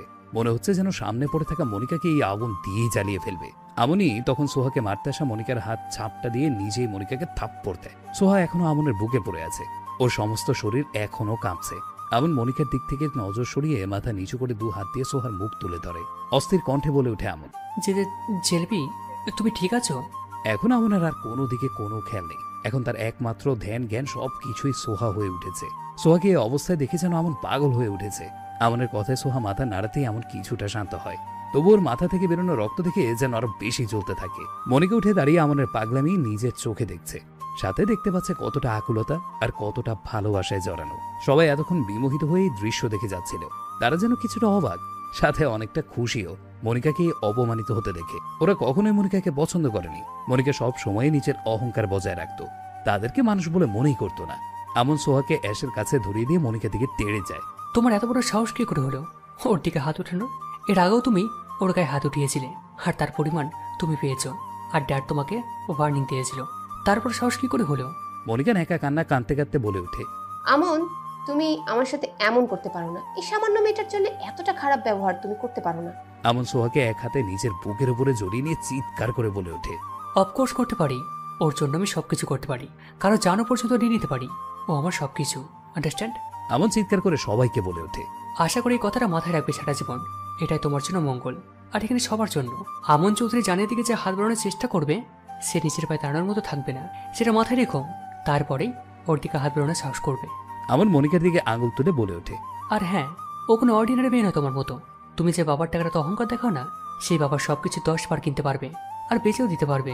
সেই ক্ষমতাটা ও নিজে রাখে, ওর নিজের দমে আর নিজের ক্ষমতা দিয়ে সবকিছু করে, নাকি তোমার মতো সবকিছু তোমার বাবার ভরণ দেখায়। আমন ঘুরে দাঁড়িয়ে সোহাকে নিজের কোলে তুলে নেয়। সোহা আমনের গলায় হাত জড়িয়ে নিয়ে মুখের দিকে তাকিয়ে থাকে। আমন সামনের দিকে হাঁটা দেয়। আমন পাশে দাঁড়িয়ে থাকা অ্যাশকে বলে সামনের দিকে পা বাড়ায়। চলে আয় আয়ু। আশা করি তোমার উত্তরটা পেয়ে গেছো, তাই না? এবার নিশ্চয়ই বুঝতে পেরেছো নিজের জায়গাটা ঠিক কোথায়। অ্যাশ মনিকার দিকে তাকিয়ে বাঁকা হেসে বলে বেরিয়ে যায়। ওখানে দাঁড়িয়ে থাকা সবাই দেখতে থাকে আমনের সোহাকে কোলে তুলে নিয়ে যাওয়াটা। এমনকি আমনের সব সাঙ্গপাঙ্গরা তারাও এসেছিল আমনের পেছন পেছন, যখন আমন খবর পেয়ে ছুটেছিল। এখানে এসে দাঁড়িয়ে সবকিছু দেখে আর কিচ্ছু বলার মতোই ছিল না তাদের। পুরো স্তব্ধ হয়ে গেছে বাকি দৃশ্যগুলো আর আমনের বলা কথাগুলো শুনে। মনিকা দিকে রাগে ফুসফুস করে ফুলছে। সবাই এবার ওকে দেখে মুচকি মুচকি হেসে কেটে পড়ছে। আর মনিকা আগুন চোখে তাকিয়ে আছে আমন সোহার যাওয়ার দিকে। সোহা এক দৃষ্টিতে তাকিয়ে আছে আমনের দিকে। এখনো এই মুখে ফুটে আছে রাগ, ভয় আর যন্ত্রণার ছাপ। আর এগুলো সব যে তাকে নিয়ে সেইটাও জানে সোহা। চুলগুলো কিছুটা কপালে পড়ে আছে, কান আর গাল দুটো লাল লাল স্ট্রবেরি হয়ে আছে। দেখেই লোভ লাগছে, মন চাচ্ছে কামড়ে খেয়ে ফেলতে। সব ফেস গুলোই আগুন, যাকে বলে মারাত্মক সুন্দর, যে কেউ দেখলেই পা পিছলে যাবে। রাগি ফেস, হাসিওয়ালা ফেস, ইনোসেন্টওয়ালা, সব কিছুই মারাত্মক। আচ্ছা, ঘুম ফেসটা তো দেখা হয়নি না? ছোটবেলায় কিউট ছিল, এখন দেখতে কেমন হয়েছে? ইস, ভাবতেই লজ্জা করছে যেন। সোহা এক দৃষ্টিতে খুঁটিয়ে খুঁটিয়ে চেক আউট করছে আমন এক মনে গাড়ি চালিয়ে যাচ্ছে। আসার সময়ে বাইক নিয়ে আসলো। সোহার কথা ভেবে পরে ড্রাইভারকে দিয়ে গাড়ি আনিয়ে বাইক পাঠিয়ে দিয়েছে। আর অ্যাশও চলে গেছে নিজের গাড়ি নিয়ে। আমন বুঝতে পারে যে সোহা তার দিকে তাকিয়ে আছে, কিন্তু সে তাকাবে না। এখন যদি আমন তাকিয়ে ফেলে তাহলে সব রাগ, যন্ত্রণা সবকিছু ঝাল সোহার উপরে উঠবে। কিন্তু ইমেজে তার দিকে তাকিয়ে আছে তো আছেই, দেখে মনে হচ্ছে গিলে খেয়ে ফেলবে তাকে। এটা ভাবতেই মুখে ভাঁকা হাসি ফুটে ওঠে। হঠাৎ করেই আমনের এক হাতে স্টিয়ারিং রেখে সোহার দিকে ঝুঁকে এসে সোহার ঠোঁটে কামড় বসিয়ে দিয়ে সরে যায়। এক সেকেন্ডের মধ্যে কোথাও থেকে কি হয়ে গেল সোহা বুঝতেই পারছে না। সে এখনো হতবম্ব হয়ে বসে আছে একই জায়গায়। এখন পার্থক্য একটাই, চোখগুলো বড় বড় রসগোল্লার মতো হয়ে গেছে। যে চোখে এতক্ষণ নেশা কাজ করছিল সেখানে এখন বিস্ময়ের ছাপ ফুটে উঠেছে। হাতটাও আপনা আপনি ঠোঁটের উপরে চলে গেছে। আমন সোহার দিকে না তাকিয়ে বাঁকা হেসে বলে ওঠে, চোখগুলো ছোট ছোট করো, না হলে এক্ষুনি বের হয়ে আসবে। সোহা ঠিক কি হয়েছে বুঝতে পেরে নিজের মুখের থেকে হাত ছড়িয়ে নেয়। চোখগুলো এখন ছোট ছোট করে ভ্রু কুঁচকে আমনের ঠোঁটের বাঁকা হাসির দিকে তাকায়। হুট করে সোহা নিজের সিট থেকে উঠে আমনের হাত সরিয়ে দিয়ে কোলে উঠে বসে পড়ে। আমন অবাক হয়ে কিছু বলতে গেলেই সোহা আমনের ঠোঁটের উপরে আক্রমণ করে। আমনের মাথার পেছনে হাত রেখে গলা জড়িয়ে নিয়ে আমনের ঠোঁটে ডুবে যেতে থাকে। আমন হঠাৎ আমন কাণ্ডে হতবাক হয়ে গেছে। তার সুন্দর সুন্দর চোখগুলো এখন পুরো বড় বড় হয়ে গেছে, ঠিক মার্বেলের মতো। তার একটা হাত স্টিয়ারিং এর উপরে রাখা আর দৃষ্টির সামনে, কিন্তু সে এখন পুরোই হতবুদ্ধি হয়ে আছে। সোহার প্রতিক্রিয়া দেখে আমন গাড়ি থামাতে গেলে সোহা আমনের ঠোঁটে ডুবে থেকে হাত দিয়ে ইশারা করেছিল আমন গাড়ি না থামায়। আমন এখন কি করবে বুঝতে পারছে না, না পারছে কিছু বলতে আর না পারছে সহ্য করে নিতে।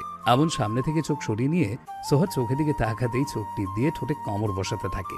আমন চুপচাপ সহ্য করছে এই মিষ্টি যন্ত্রণা। আমন নিরুপায় হয়ে এক হাত সোহার কোমরে রেখে আর এক হাত দিয়ে ড্রাইভ করছে, আর সোহা মেতে আছে আমনের ঠোঁটের কামড়া কামড়িতে। আমন শুধু এখন মনে মনে ভেবে যাচ্ছে আর গাড়ি ড্রাইভ করছে। একবার শুধু বাড়িতে যাই, তারপর দেখো জেলেবি আমি কিভাবে আর কত রকম স্টাইল করে খাই। আমন গাড়ির স্পিড বাড়িয়ে দিয়েছে। এখন গাড়ি ঝড়ের গতিতে এগিয়ে যাচ্ছে সামনের দিকে। সোহা মাঝে মাঝে আমনের চোখের দিকে তাকিয়ে মুচকে মুচকে হাসি দিচ্ছে আর আমনের ঠোঁট নিয়ে পড়ে আছে। মনে হচ্ছে যেন ওকে কেউ চকলেটের ডিব্বা ধরিয়ে দিয়েছে, আর সোহা মনের আনন্দে চুষে যাচ্ছে। কিছুক্ষণের মধ্যে গাড়ি চৌধুরী প্যালেসের গেট দিয়ে ভেতরে ঢোকে। আমন গাড়ি থামিয়ে মনে মনে বাঁকা হাসে। আমন মনে মনে বলে ওঠে, এবার তোমাকে কে বাঁচাবে আমার হাত থেকে জিলেবি রানী। গাড়ি থামিয়ে আমন এবার সোহাকে জড়িয়ে ধরে। এতক্ষণ সোহা তার ঠোঁটের অনেক জায়গায় কামড় দিয়ে কেটে ফেলেছে। এবার আমনের পালা। আমন সোহাকে নিজের সাথে জড়িয়ে নিয়ে পাল্টা চুমু খেতে থাকে। আমনের চুমু খাওয়ার গতি থেকে সোহা চমকে যায়। নিজেকে ছাড়াতে চাইলে পারে না। আমন তার বাঁধন আরো শক্ত করে নেয়। সোহা পারে না, পালিয়ে যায়। চোখগুলো খুলে পিটপিট করে আমনের চোখের দিকে তাকায়। আমন সোহার ঠোঁটে মুখ ডুবিয়ে রেখেই সোহার দিকে তাকায়। সোহাকে পিটপিট করতে দেখে ভ্রু নাচায়। আমন চোখের ভ্রু নাচিয়ে সোহাকে ইশারা করে, এবার বোঝো কেমন মজা শুরু তুমি করেছিলে। আমন সোহাকে চুমুক খেতে খেতেই পা দিয়ে গাড়ির দরজাটা খোলে। আর সিট বেল্ট তো অনেক আগেই খোলা হয়ে গেছে। সোহাকে ওই অবস্থায় নিয়ে গাড়ি থেকে বেরিয়ে যায়। সোহা বুঝতে পারে আজ তার কপালে দুঃখ আছে। আমন তাকে আজ এত সহজে ছাড়বে না, তাই সেও আমনকে চুমু খেতে লেগেছে। এবার শুরু হয়েছে দুজনের মধ্যে চুমুর লড়াই। আমন সোহাকে নিয়ে ব্যাকইয়ার্ডে চলে আসে। কাঠের তৈরি সিঁড়ি দিয়ে উঠে উপরে খুব সুন্দর করে কাঠের ছাউনি করা আছে, আর চারিদিক থেকে বিভিন্ন লতা গাছ আর বিভিন্ন কাগজ ফুল বা বাগান বিলাস বা পাহাড়ি ফুল দিয়ে ছেয়ে আছে। পাশে বসার জায়গা করা আছে, আর তার পাশেই দোলনা। আর এই ছাউনির সাথে লেগে আছে বড় একটা আকাশমণি গাছ। এখান থেকে সিঁড়ি করা আছে গাছের ডালে, আর তারপরে খুব সুন্দর করে আকাশমণি গাছের ফুল ফল আর কাগজ ফুল ও লতাপাতা দিয়ে একটা ছোট্ট পাখির বাসার মতো করে বানানো। পুরোটাই দেখলে একটা ফুলের বাগান মনে হবে। আমন সোহাকে নিয়ে আস্তে আস্তে উপরে উঠে যায়। নিজে উপরে ওই পাখির বাসার মতো জায়গাটাতে বসে সোহাকে নিজের পায়ের উপরে রেখে নিচের দিকে ঝুলিয়ে দেয়, আর সাথে এমন ঝুঁকে গিয়ে চুমু খেতে থাকে। এইটাকে চুমু ঠিক বলা যাবে না, এক কথায় কামড় বা লাভ বাইট বলা চলে। সোহা আমনের থেকে নিজের মুখ অতি কষ্টে ছাড়িয়ে নিয়ে হাঁপাতে হাঁপাতে বলে ওঠে, প্লিজ মন, এবার তো ছাড়ো, আর কত কামড়াবে? আমন সোহাকে জড়িয়ে সোহার ঘাড়ে তিলের জায়গায় না ঘষতে ঘষতে বলে ওঠে, কোনো ছাড়াছাড়ি নেই। শুরুটা কি আমি করেছি নাকি? আমাকে উস্কেছিল কে? হ্যাঁ, কে আমার ঠোঁটটাকে চকলেট মনে করে খাচ্ছিল শুনি? সোহা শিহরিত হয়ে কেঁপে উঠে বলে, সরি তো, আর হবে না রোদ। হবে না বললে হবে না, হতে হবে। তাহলে আমিও এমন করে কামড় দিতে পারবো, তাই না? বাঁকা হেসে ফিসফিসিয়ে বলে সোহার তিলের উপরে জোরে কামড় বসিয়ে দেয়। সোহা মুখ দিয়ে চাপা আর্তনাদ করে ওঠে। আমন তার ইচ্ছে মতো কামড় আর চুমু দিয়ে সোহাকে কোলে তুলে নেমে যায়। সোহা গাল ফুলিয়ে আমনের গলা জড়িয়ে রেখে মুখ ঘুরিয়ে নেয়। আমন বাঁকা হেসে বাড়ির গেটের কাছে এসে সোহার নাকে কামড় দিয়ে নামিয়ে দেয়। সোহার হাত ধরে বাড়ির ভেতরে ঢুকে যায় দুজন। সোহার রাগে নিজেকে ছাড়াতে চাইলেও আমন আরো সোহাকে নিজে দিকে টেনে জড়িয়ে নিয়ে যায়। দুজন বাড়ির ভেতরে ঢুকতেই লিভিং রুমে সবাইকে দেখে চমকে যায়। সোফায় আমার সব বন্ধুগুলো বসে আছে বলে ভুল, তারা এক একটা খাচ্ছে। এদের মধ্যে মনিকাও আছে, আর তাদের পাশে বসে তাদের সাথে কথা বলছে সম্রাট চৌধুরী। সোহার আমনকে এমন ভাবে দেখে তার চোখের মধ্যে যেন আগুন জ্বলছে, কিন্তু মুখ সিম্পল করে রেখেছে। আভা চৌধুরী ওদের দিকে আসতে আসতে বলে, কি রে, তোদের এত দেরি হলো যে? তোরা না অনেকক্ষণ আগে বেরিয়েছিস শুনলাম। আমন শান্তভাবে বলে ওঠে, ছেলেবিকে নিয়ে একটু ডক্টরের কাছে গিয়েছিলাম। এখনো সোহাকে আমন আগের মতোই নিজের সাথে জড়িয়ে রেখেছে। হন্তদন্ত হয়ে বলে ওঠে আভা চৌধুরী। ওমা, ডক্টর কেন? কি হয়েছে সোনাইয়ের? সম্রাট চৌধুরী ওদের পাশে থেকে লাফিয়ে উঠে সোহার দিকে এগিয়ে আসতে আসতে বলে ওঠে, রোদ, সোনাইয়ের কি হয়েছে? হ্যাঁ বলবি তো? কই ডক্টর আমাকে জানালো না কেন? সোহা আভা চৌধুরীকে জড়িয়ে ধরে বলে ওঠে, কিছু হয়নি মনি, সিমসিম মাথার ব্যান্ডেজ চেঞ্জ করতে গিয়েছিলাম শুধু। সম্রাট চৌধুরী কঠিন ভাবে বলে ওঠে, রোদ তুই বল কি হয়েছে? শুধু শুধু কোনো ব্যান্ডেজ চেঞ্জ করতে যাবি? আজ সকালেই তো করিয়ে দিলি, তাহলে কি লুকাচ্ছিস আমাদের কাছে? আমন মুচকি হেসে বলে ওঠে, কিছু না ড্যাড, ও মাথায় একটু হালকা আঘাত পেয়েছিল, আর তার থেকে একটু রক্ত পড়ছিল, তাকে ডক্টর দেখাতে নিয়ে গিয়েছিলাম। সম্রাট চৌধুরী গলার আওয়াজ উঁচু করে বলে ওঠে, মানে কি করে হলো? বেশি লাগেনি তো? তোমরা কোথায় ছিলে?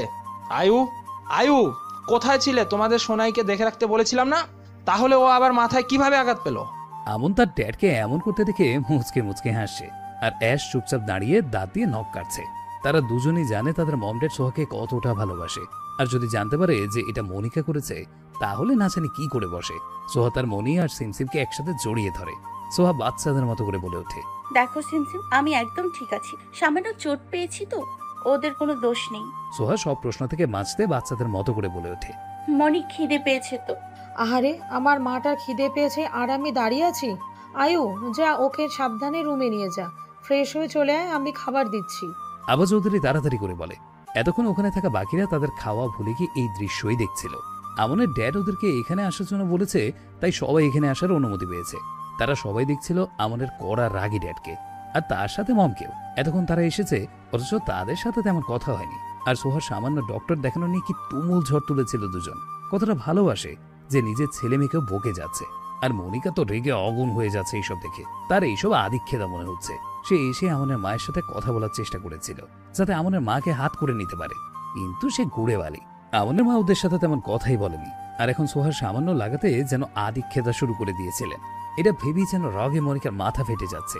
সোহা দরজায় হাত রেখে অবাক চোখে তাকিয়ে আছে সামনের দিকে। সামনের দৃশ্য থেকে তার সারা শরীরে আগুন লেগে যাচ্ছে, সেটা বুঝতে পারছে সোহা, কিন্তু মুখ একদম নর্মাল হয়ে আছে। এখন তাকে দেখে কেউ বলবে না যে সে রেগে আছে নাকি শখে।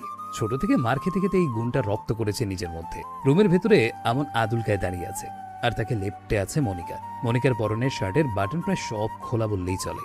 আমন নিচে থেকে মনিকাকে সরিয়ে দিতে চাইছে, আর মনিকা চোখের মতো জড়িয়ে নিচ্ছে। দরজায় আওয়াজ হওয়ার জন্য দুজন একই সাথে ঘুরে তাকায়। দেখে সোহা দাঁড়ানো। আমনের দৃষ্টির মধ্যে সোহাকে দেখে কোনো ভয় পাওয়ার চিহ্নই নেই। একদম শান্ত দৃষ্টিতে তাকিয়ে আছে সোহার দিকে। সোহার দিকে তাকাতে আমনের শান্ত চোখে আস্তে আস্তে মুগ্ধতা ভর করে সোহাকে দেখে। সোহা খুব সুন্দর একটা হোয়াইট এভিনিং গাউন পরেছে, খোলা চুলগুলো থেকে টুকটুক করে পানি পড়ছে। মনিকা আমনকে ছেড়ে দিয়ে ভয় পাওয়ার ভান করে নিজের শার্ট ঠিক করছে, আর শয়তানি হাসি নিয়ে সোহার মুখের দিকে তাকিয়ে দেখছে। সোহা কোনো কথা না বলে তীক্ষ্ণ দৃষ্টিতে আমনের চোখের দিকে তাকায়। যেখানে দেখছে তার জন্য অঢেল ভালোবাসা, যেখানে তাকে কাছে পাওয়ার আবেদন, যেখানে আছে তাকে ঘিরে একরাশ মুগ্ধতার চিহ্ন। সোহা সেখানে কোথাও তাকে ধোকা দেওয়ার চিহ্ন পায় না। মনিকাকে না দেখার ভান করে সোহা চুপচাপ এক দৃষ্টিতে তাকিয়ে নেয়। সোহা শান্ত কণ্ঠে বলে ওঠে, এরকম ভাবে দাঁড়িয়ে না থেকে শার্ট পরে নিচে চলো, মনি খেতে ডাকছে আমাদের। আমন তার মুখে একটা মিষ্টি হাসি নিয়ে সোহার দিকে তাকিয়ে ঘুরে যায় তার ড্রেস চেঞ্জ করার জন্য। আর এদিকে মনিকা দাঁড়িয়ে দাঁড়িয়ে বাঁকা হাসি দিয়ে যাচ্ছে, কিন্তু আগের মতো শয়তানি হাসিটা নেই। সোহার কথা শুনে ওটা গায়েব হয়ে গেছে। সোহা এক নজর মনিকাকে দেখে নেয়। আমনের হয়ে গেলে সোহার সামনে এসে দাঁড়িয়ে যায়। আমনও পুরাই হোয়াইট পরেছে, হোয়াইট জিন্স আর হোয়াইট টি শার্ট, আর তার সাথে হোয়াইট ব্লেজার আর পায়ে হোয়াইট লোফার। সোহা এক নজর দেখে নেয় আমনকে, তারপর মনিকার দিকে নিজের দৃষ্টি ঘুরিয়ে নেয়। সোহা করুণ মুখ করে বলে ওঠে মনিকার দিকে তাকিয়ে, মিস মনিকা, আপনার এইসব ট্রিক্স পুরনো হয়ে গেছে, মানে নতুন কিছু অ্যাপ্লাই করার কথা ভাবুন, নইলে আপনার এই সমস্ত ট্রিক্সে কেউ আর ফাঁসবে না। আর আমি তো একদমই না। আশা করি আপনি বুঝতে পেরেছেন আমি কি বলার চেষ্টা করছি। সোহা তীক্ষ্ণ আওয়াজে বলে ওঠে, আর একটা কথা, আমার বিশ্বাস এতটা ঠুকনো না যে আপনার এই সমস্ত কাজে সেটা ভেঙে যাবে। একটা সম্পর্কে বিশ্বাসটাই আসল। যেখানে বিশ্বাস নেই সেখানে কোনো ভালোবাসা নেই। তাই আগে মানুষকে বিশ্বাসটা অর্জন করা উচিত। আপনার এই সমস্ত কাজে হয়তো আমার মতো আরো অনেক মেয়ের সম্পর্ক নষ্ট করেছেন, কিন্তু আমি সেই সব মেয়েদের মধ্যে পড়ি না যারা কিছু দেখলো কি দেখলো না, বা প্রতিপক্ষের কথা শুনে কাউকে ব্লেম করে দিলাম, বা আমার বিশ্বাস ভেঙে ভালোবাসা ঘৃণাতে পরিণত হয়ে গেল। আমি সোহা জৈন, যে মানুষকে আমি একবার বিশ্বাস করি তার প্রতি সহজে আমার অবিশ্বাসটা আসে না। সে বিশ্বাসঘাতক হলেও তার মুখের কথা শোনা আর প্রমাণ দেখা অবশ্যই জরুরি। অনেক সময়ে আমাদের চোখের দেখাও ভুল হতে পারে, তাই আগে সেই মানুষটার মুখের থেকে সত্যি কথাটা শোনা উচিত। আর মুখ যদিও বা মিথ্যে বলে, চোখ কিন্তু মিথ্যে বলতে পারে না। তাই আমি আমার মনকে আমার নিজের থেকেও বেশি বিশ্বাস করি। তাই আপনার এইসব জিনিসে আমার বিশ্বাস গলে যাবে না। হলে ওকে, এবার নিজের রাস্তা দেখতে পারেন, না হলে আপনার ক্ষতি হতে পারে। আমি কিন্তু একটুও ভালো না। সোহা আমনের কাছে এসে আমনের হাত জড়িয়ে নিয়ে নিচের দিকে পা বাড়ায়। চলো মন। আমন মুখে হাসি নিয়ে সোহার সাথে বেরিয়ে যায়। সে তার জেলেবির কথা শুনে খুব প্রাউড ফিল করছে। তার জেলেবির কথাগুলো তার হৃদয়ে গিয়ে লেগেছে। সে বুঝতে পারে তার জেলেবির মনে তার জন্য কতটা বিশ্বাস আর ভালোবাসা লুকিয়ে আছে। এদিকে মনিকা পুরো রাগে হাঁসফাঁস করছে। তার কোনো চালই কাজে দিল না, বরং তাকেই লেকচার শুনিয়ে গেল। এমন করে যে কত সম্পর্ক ভেঙে দিয়েছে শুধুমাত্র নিজের অহংকারের জন্য। আর এই মেয়ে বলে কিনা বিশ্বাস। সোহার বলা প্রত্যেকটা কথা ভাবছে আর রাগে আগুন হচ্ছে। নিজের পা মেঝেতে ঠুকে সেও বেরিয়ে যায় রুম থেকে। সোহা আমন নিচে নামতেই দেখতে পায় বাড়ির ইন্টেরিয়ার কেমন একটা বদলে গেছে, কেমন একটা পার্টি ভাইবস আসছে। সোহা আমন নামতেই ওদের দুটোকে ধরে নিয়ে গিয়ে টেবিলে বসিয়ে দেয় আমনের মম। সোহা আমনের পছন্দের চিলি চিকেন ও সাথে চাও বসিয়ে দেয়, সাথে চিকেন স্যুপ। দুজনেই খাবার মুখে দিতেই হু হা করে ঠেলে ওঠে। আমন খাবার মুখে নিয়ে চুপচাপ গুম হয়ে বসে আছে, সাথে সাথে চোখ মুখ লাল হয়ে যায় আর চোখের কোণে পানি চিকচিক করছে। সোহা জোরে চিৎকার করে উঠে নিচের মুখে হাত চেপে ধরে। ঝাল ঝাল। সোহা চিৎকার করার সাথে সাথে এবার আমনও নিজের মুখের খাবার ফেলে মুখ দিয়ে আওয়াজ করতে থাকে আর পানি খাচ্ছে। ওখানে থাকা বাকিরা এই দৃশ্য দেখে পুরো বেকুব বনে গেছে। চিলি চিকেনের ঝাল, এটাই ভেবে যাচ্ছে। যতদূর জানা আছে এটাতে ঝাল কম আর তার সাথে মিষ্টি ভাব থাকে, কিন্তু ওদের দুজনের ঝাল পছন্দের, তাই মিষ্টির জায়গায় ঝাল একটু বেশি করে দেওয়া। কিন্তু সেইটা তো সবসময় থাকে। সেখানে এদের দুজনের এই ঝাল ঝাল করে চিৎকারে সবাই হতবম্ব হয়ে গেছে। ওদের দেখে মনে হচ্ছে একবার এই ঝালগুলো খাইয়ে দেওয়া হয়েছে। আমাদের মম সন্দেহের চোখে দুজনের দিকে তাকায়। এই তোদের কি হয়েছে বলতো? আজকে এত ঝাল ঝাল করে চিৎকার করছিস কেন? তোরা তো ঝাল খাস তাহলে? সম্রাট চৌধুরী জিজ্ঞাসা করে, সোনাই মা কি হয়েছে, তোর কি খুব ঝাল লাগছে? আমন সোহা একবার দুজনের দিকে তাকিয়ে নেয়। তারা তো জানে এই ঝাল লাগার কারণ কি। আরে বাবা, এত কামড়া কামড়ি করলে গালের আর কিছু থাকে নাকি? তাই তো ঝাল লাগছে। শয়তান ছেলে একটা, আমার গালের আর কিচ্ছু রাখলো না। সোহা মনে মনে গালি দিয়ে যাচ্ছে। আমন সোহার দিকে তীক্ষ্ণ দৃষ্টিতে দেখে সে বুঝতে পারে সোহা তাকে মনে মনে গালি দিচ্ছে। উফ মম, আমরা ঝালের জন্য পাগল হয়ে যাচ্ছি, তুমি কোথায় ঝাল কমানোর জন্য কিছু করবে? তা না, তুমি আরো কোথায় কোথায় কিসব বৃত্তান্ত জানতে বসে গেলে। আমন বেশ ঝাঁঝের সাথে বলে ওঠে। ওদিকে আমনের বদমাস বন্ধুগুলো আমন সোহার চোখে চোখে কথা বলা থেকে বুঝতে পারে যে আসল কেসটা কোথায়। তারা এবার মুচকে মুচকে হাসছে আর আমনকে টিজ করছে। মনিকা ওদের এইসব দেখছে আর রগে জ্বলছে পুরো। সম্রাট চৌধুরী সবার মাঝে দাঁড়িয়ে বলে ওঠে, লেডিস অ্যান্ড জেন্টলম্যান, তোমাদের সবাইকে কিছু বলার আছে, বিশেষ করে আমার সোনাই মা ও রোদকে। আজকে মেইনলি ওদের নিয়েই সবকিছু। আজ ওদের এঙ্গেজমেন্ট পার্টি রাখা হয়েছে, যেটা বিশেষ করে ঘরোয়াভাবেই শুধুমাত্র আমনের ফ্রেন্ডস আর আমাদের কিছু রিলেটিভ মিলেই করা। এখন এখানে যারা যারা উপস্থিত আছে শুধুমাত্র তাদের নিয়েই। আজ পার্টির বিষয়ে আমি আর আভা পুরোটাই ওদের দুজনকে সারপ্রাইজ দেওয়ার জন্য অ্যারেঞ্জমেন্ট করেছি ওদের পছন্দ মতো, কারণ ওরা দুজনেই কেউই পছন্দ করে না জ্যাকজমক। এদিকে আমন তার ড্যাডের কথা শুনে যেমন অবাক হয়েছে তেমন খুশিও হয়েছে। আমন গিয়ে জড়িয়ে ধরে তার ড্যাডকে। সোহা দাঁড়িয়ে আছে অবাক হয়ে। সে বুঝতে পারছে না সে কি করবে। তার চোখ বেয়ে বিন্দু বিন্দু পানি গড়িয়ে পড়ছে। তার জানা ছিল না যে তার জন্য এত কিছু অপেক্ষা করছে, তার কপালে এত সুখ আছে। আমনের মম সোহাকে এইভাবে দাঁড়িয়ে থাকতে আর কাঁদতে দেখে মুচকে হেসে সোহার দিকে এগিয়ে গিয়ে সোহাকে জড়িয়ে নেয় নিজের সাথে। আমনের বন্ধুগুলো এটা শুনে সবাই খুশি হয়ে গেছে। সবাই হাততালি দিচ্ছে, কেউ সিটি দিচ্ছে, কিন্তু মনিকা রাগী হয়ে দাঁড়িয়ে আছে। এই খবরটা শোনার পর তার পুরো শরীরে যেন কেউ আগুন ধরিয়ে দিয়েছে। আমন আর সোহাকে ধরে মাঝখানে আনা হয়েছে। এখন বুঝতে পারছে দুজন যে তখন কেন সবকিছু চেঞ্জ লাগছিল। অ্যাশ মুচকে হেসে সোহার আর আমনের মাঝখানে দাঁড়িয়ে আছে। আমনের মম সোহার হাতে একটা প্ল্যাটিনামের প্লেন রিং তুলে দেয়, আর আমনের ড্যাড আমনের হাতে একটা প্ল্যাটিনামের উপরে হীরের খুব সুন্দর ডিজাইনের একটা রিং তুলে দেয়। এই দুটোই কাপড় রিং। সবাই হাততালি দিচ্ছে। অ্যাশ মুচকে হেসে সোহার হাত ধরে আমনের দিকে এগিয়ে দেয়। আমন সোহার দিকে তাকিয়ে মুচকে হেসে হাত বাড়িয়ে রিং পরাতে নিতেই আবার হাত টেনে নেয়। এতে সবাই হই হই করে চিৎকার করে ওঠে, আর সোহা লজ্জা পেয়ে আমনের দিকে চোখ মোটকে তাকায়। মুখে রয়েছে লাজুক হাসি। আমন সোহার দিকে তাকিয়ে মুচকি হেসে চোখ টিপে রিংটা পরিয়ে দেয়। আবারও সবাই হাততালি দিয়ে ওঠে। সোহা রিংটা পরে নিয়ে এবার ফিরে চলে যেতে চায়, আর আমন অবাক আর অসহায় হয়ে তাকিয়ে আছে। আরে বলে চিৎকার করে ওঠে আমন। সোহা এবার বাঁকা হেসে বলে ওঠে, কি রিং পরাতে হবে নাকি? অ্যাশ হেসে বলে ওঠে, নে ভাই, তুই শুরু করেছিস, এবার তুই সামলা। ওখানে থাকা বাকিরাও হেসে ফেলে সবার আর সোহার হাসি দেখে। আমন মুখ ঘুরিয়ে নেয়। সোহা মুচকি হেসে এগিয়ে গিয়ে আমনের হাত টেনে আমনের হাতে রিং পরিয়ে দেয়।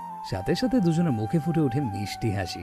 সম্রাট চৌধুরী সবার মাঝে দাঁড়িয়ে বলে ওঠেন, গাইজ, সবার জন্য আরো একটা সারপ্রাইজিং অ্যানাউন্সমেন্ট আছে, আর সেটা হলো আমন ও সোহার ম্যারেজ রেজিস্ট্রেশন। আর সবার মাঝে হোড়বড়ি পড়ে গেছে। সবাই যেমন অবাক হয়েছে তেমন খুবই খুশি হয়েছে। আর সোহা আমন একে অপরের দিকে তাকিয়ে আছে। দুজনের মুখে অবাক হওয়ার একটা চিহ্ন ফুটে আছে। এর সাথে সাথেই লাফিয়ে ওঠে। আবা চৌধুরী ও সম্রাট চৌধুরী দুজন একসাথে জড়িয়ে নিয়েছে আমন আর সোহাকে। সবাই যখন ওদের নিয়ে আনন্দে মেতে আছে, তখন অন্যদিকে মনিকা রগে ফুলছে, চোখ মুখ পুরো আগুন হয়ে আছে। আবা চৌধুরী হাসি মুখে বলে ওঠে, অ্যাকচুয়ালি এটা ছিল আমার রোদ আর সোনাই মায়ের জন্য।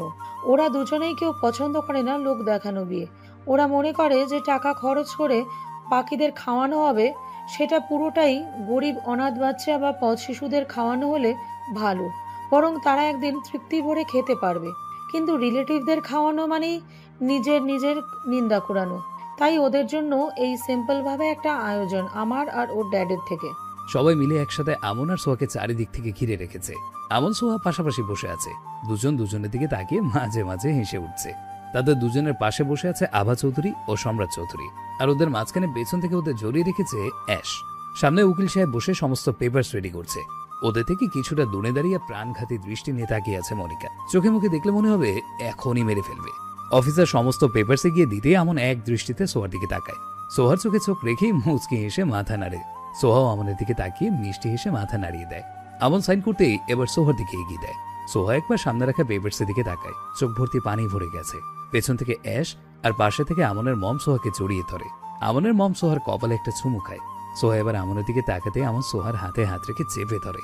এবার সোহাও সেইম ভাবে মাথা নাড়ে আমনের দিকে তাকিয়ে। আমনও হেসে মাথা নাড়িয়ে দেয়। সোহার চোখ দিয়ে বিন্দু বিন্দু পানি গড়িয়ে পড়ছে, আর ঠোঁটে রয়েছে মুগ্ধতার হাসি। সোহা আমনের হাতের মাঝে নিজের হাত রেখে পেপারসে সাইন করে। সাথে সাথে চারিদিক থেকে হাততালি আর উপর থেকে ব্লাস্টারের ধোয়াতে ভরেছে পুরো জায়গা। রেজিস্ট্রেশন ম্যারেজের পরপরই ওপর থেকে একটা নেটের পর্দা পড়ে যায় ঠিক আমন আর সোহার মাঝে। দুজন হাতে হাত রেখে পাশাপাশি বসে থাকলে কি হবে, তাদের মুখ পর্দার এপার ওপারে হয়ে গেছে। এটা হতেই আমন আর সোহা চমকে গেছে। ভালোভাবে তাকাতেই তাদের মুখের থেকে হাসি ছুটে যায়। আমনের ড্যাড আমনের কাঁধের উপরে হাত রেখে সামনের দিকে ইশারা করে। অ্যাশ আর আভা চৌধুরী দুজনেই একসাথে সোহার থুতনি ধরে সামনের দিকে ঘুরিয়ে দেয়। সামনে তাদের বিয়ে বৈধভাবে হওয়ার জন্য কাজী সাহেব বসে আছে। সোহা আমন সামনে তাকিয়ে সাথে সাথে একে অপরের দিকে তাকায়। দুজনের চোখে রয়েছে একরাশ ভালোবাসা। এখন সময় এসে গেছে কবুল বলার। ওদের বিয়ের সমস্ত নিয়ম মানার সময় থেকে একে অপরের হাত শক্ত করে ধরে আছে। আমনকে কবুল বলতে বললেই কবুল কবুল কবুল। আমন এক দৃষ্টিতে সোহার মুখের দিকে তাকিয়ে বলে ওঠে। সোহাও আমনের দিকে তাকিয়ে আছে। তাদের দৃষ্টি যেন একে অপরের থেকে সরছেই না, একদম চুম্বকের মতো জুড়ে গিয়েছে। সবাই ওদের দিকে দেখছে আর মিটমিট করে হাসছে। এবার সোহাকে কবুল বলতে বলা হয়। কবুল কবুল কবুল। সোহার চোখ দিয়ে অঝরে পানি পড়ছে। ঠোঁটের কোণে রয়েছে মিষ্টি হাসি। দৃষ্টি স্থির আমনের উপর। আমন একটু তাড়াতাড়ি বললেও সোহার প্রথমে একটু গলা কেঁপে যায়। ওদের এইভাবে দেখেই সবাই সাথে সাথে হেসে ওঠে। হাততালি আর চারিদিক থেকে ব্লাস্টার ফাটাতে থাকে। ওদের সারা গায়ে চিকচিকে আর কালার ভরে যায়। বিয়ে পড়ানো হয়ে যেতেই পর্দা উঠে যায়, আর সাথে সাথে দুজন দুজনের মুখে হাত রাখে, যেন কত জনম পর ওরা এত কাছে থেকে দেখছে। পুরো লিভিং রুমটাকে এবার পার্টি ফ্লোর বানিয়ে ফেলে। সমস্ত লাইট চেঞ্জ হয়ে যায়। আর সাথে লেগে যায় আমনের সমস্ত ফ্রেন্ডের নাচা গানা। সোফায় বসে আমন সোহা পাশাপাশি ওদের দেখছে। একে একে সবাই পারফরমেন্স করতে থাকে, এমনকি আমনের মম ড্যাড পর্যন্ত সবাই একসাথে হই হুল্লোড় করতে থাকে।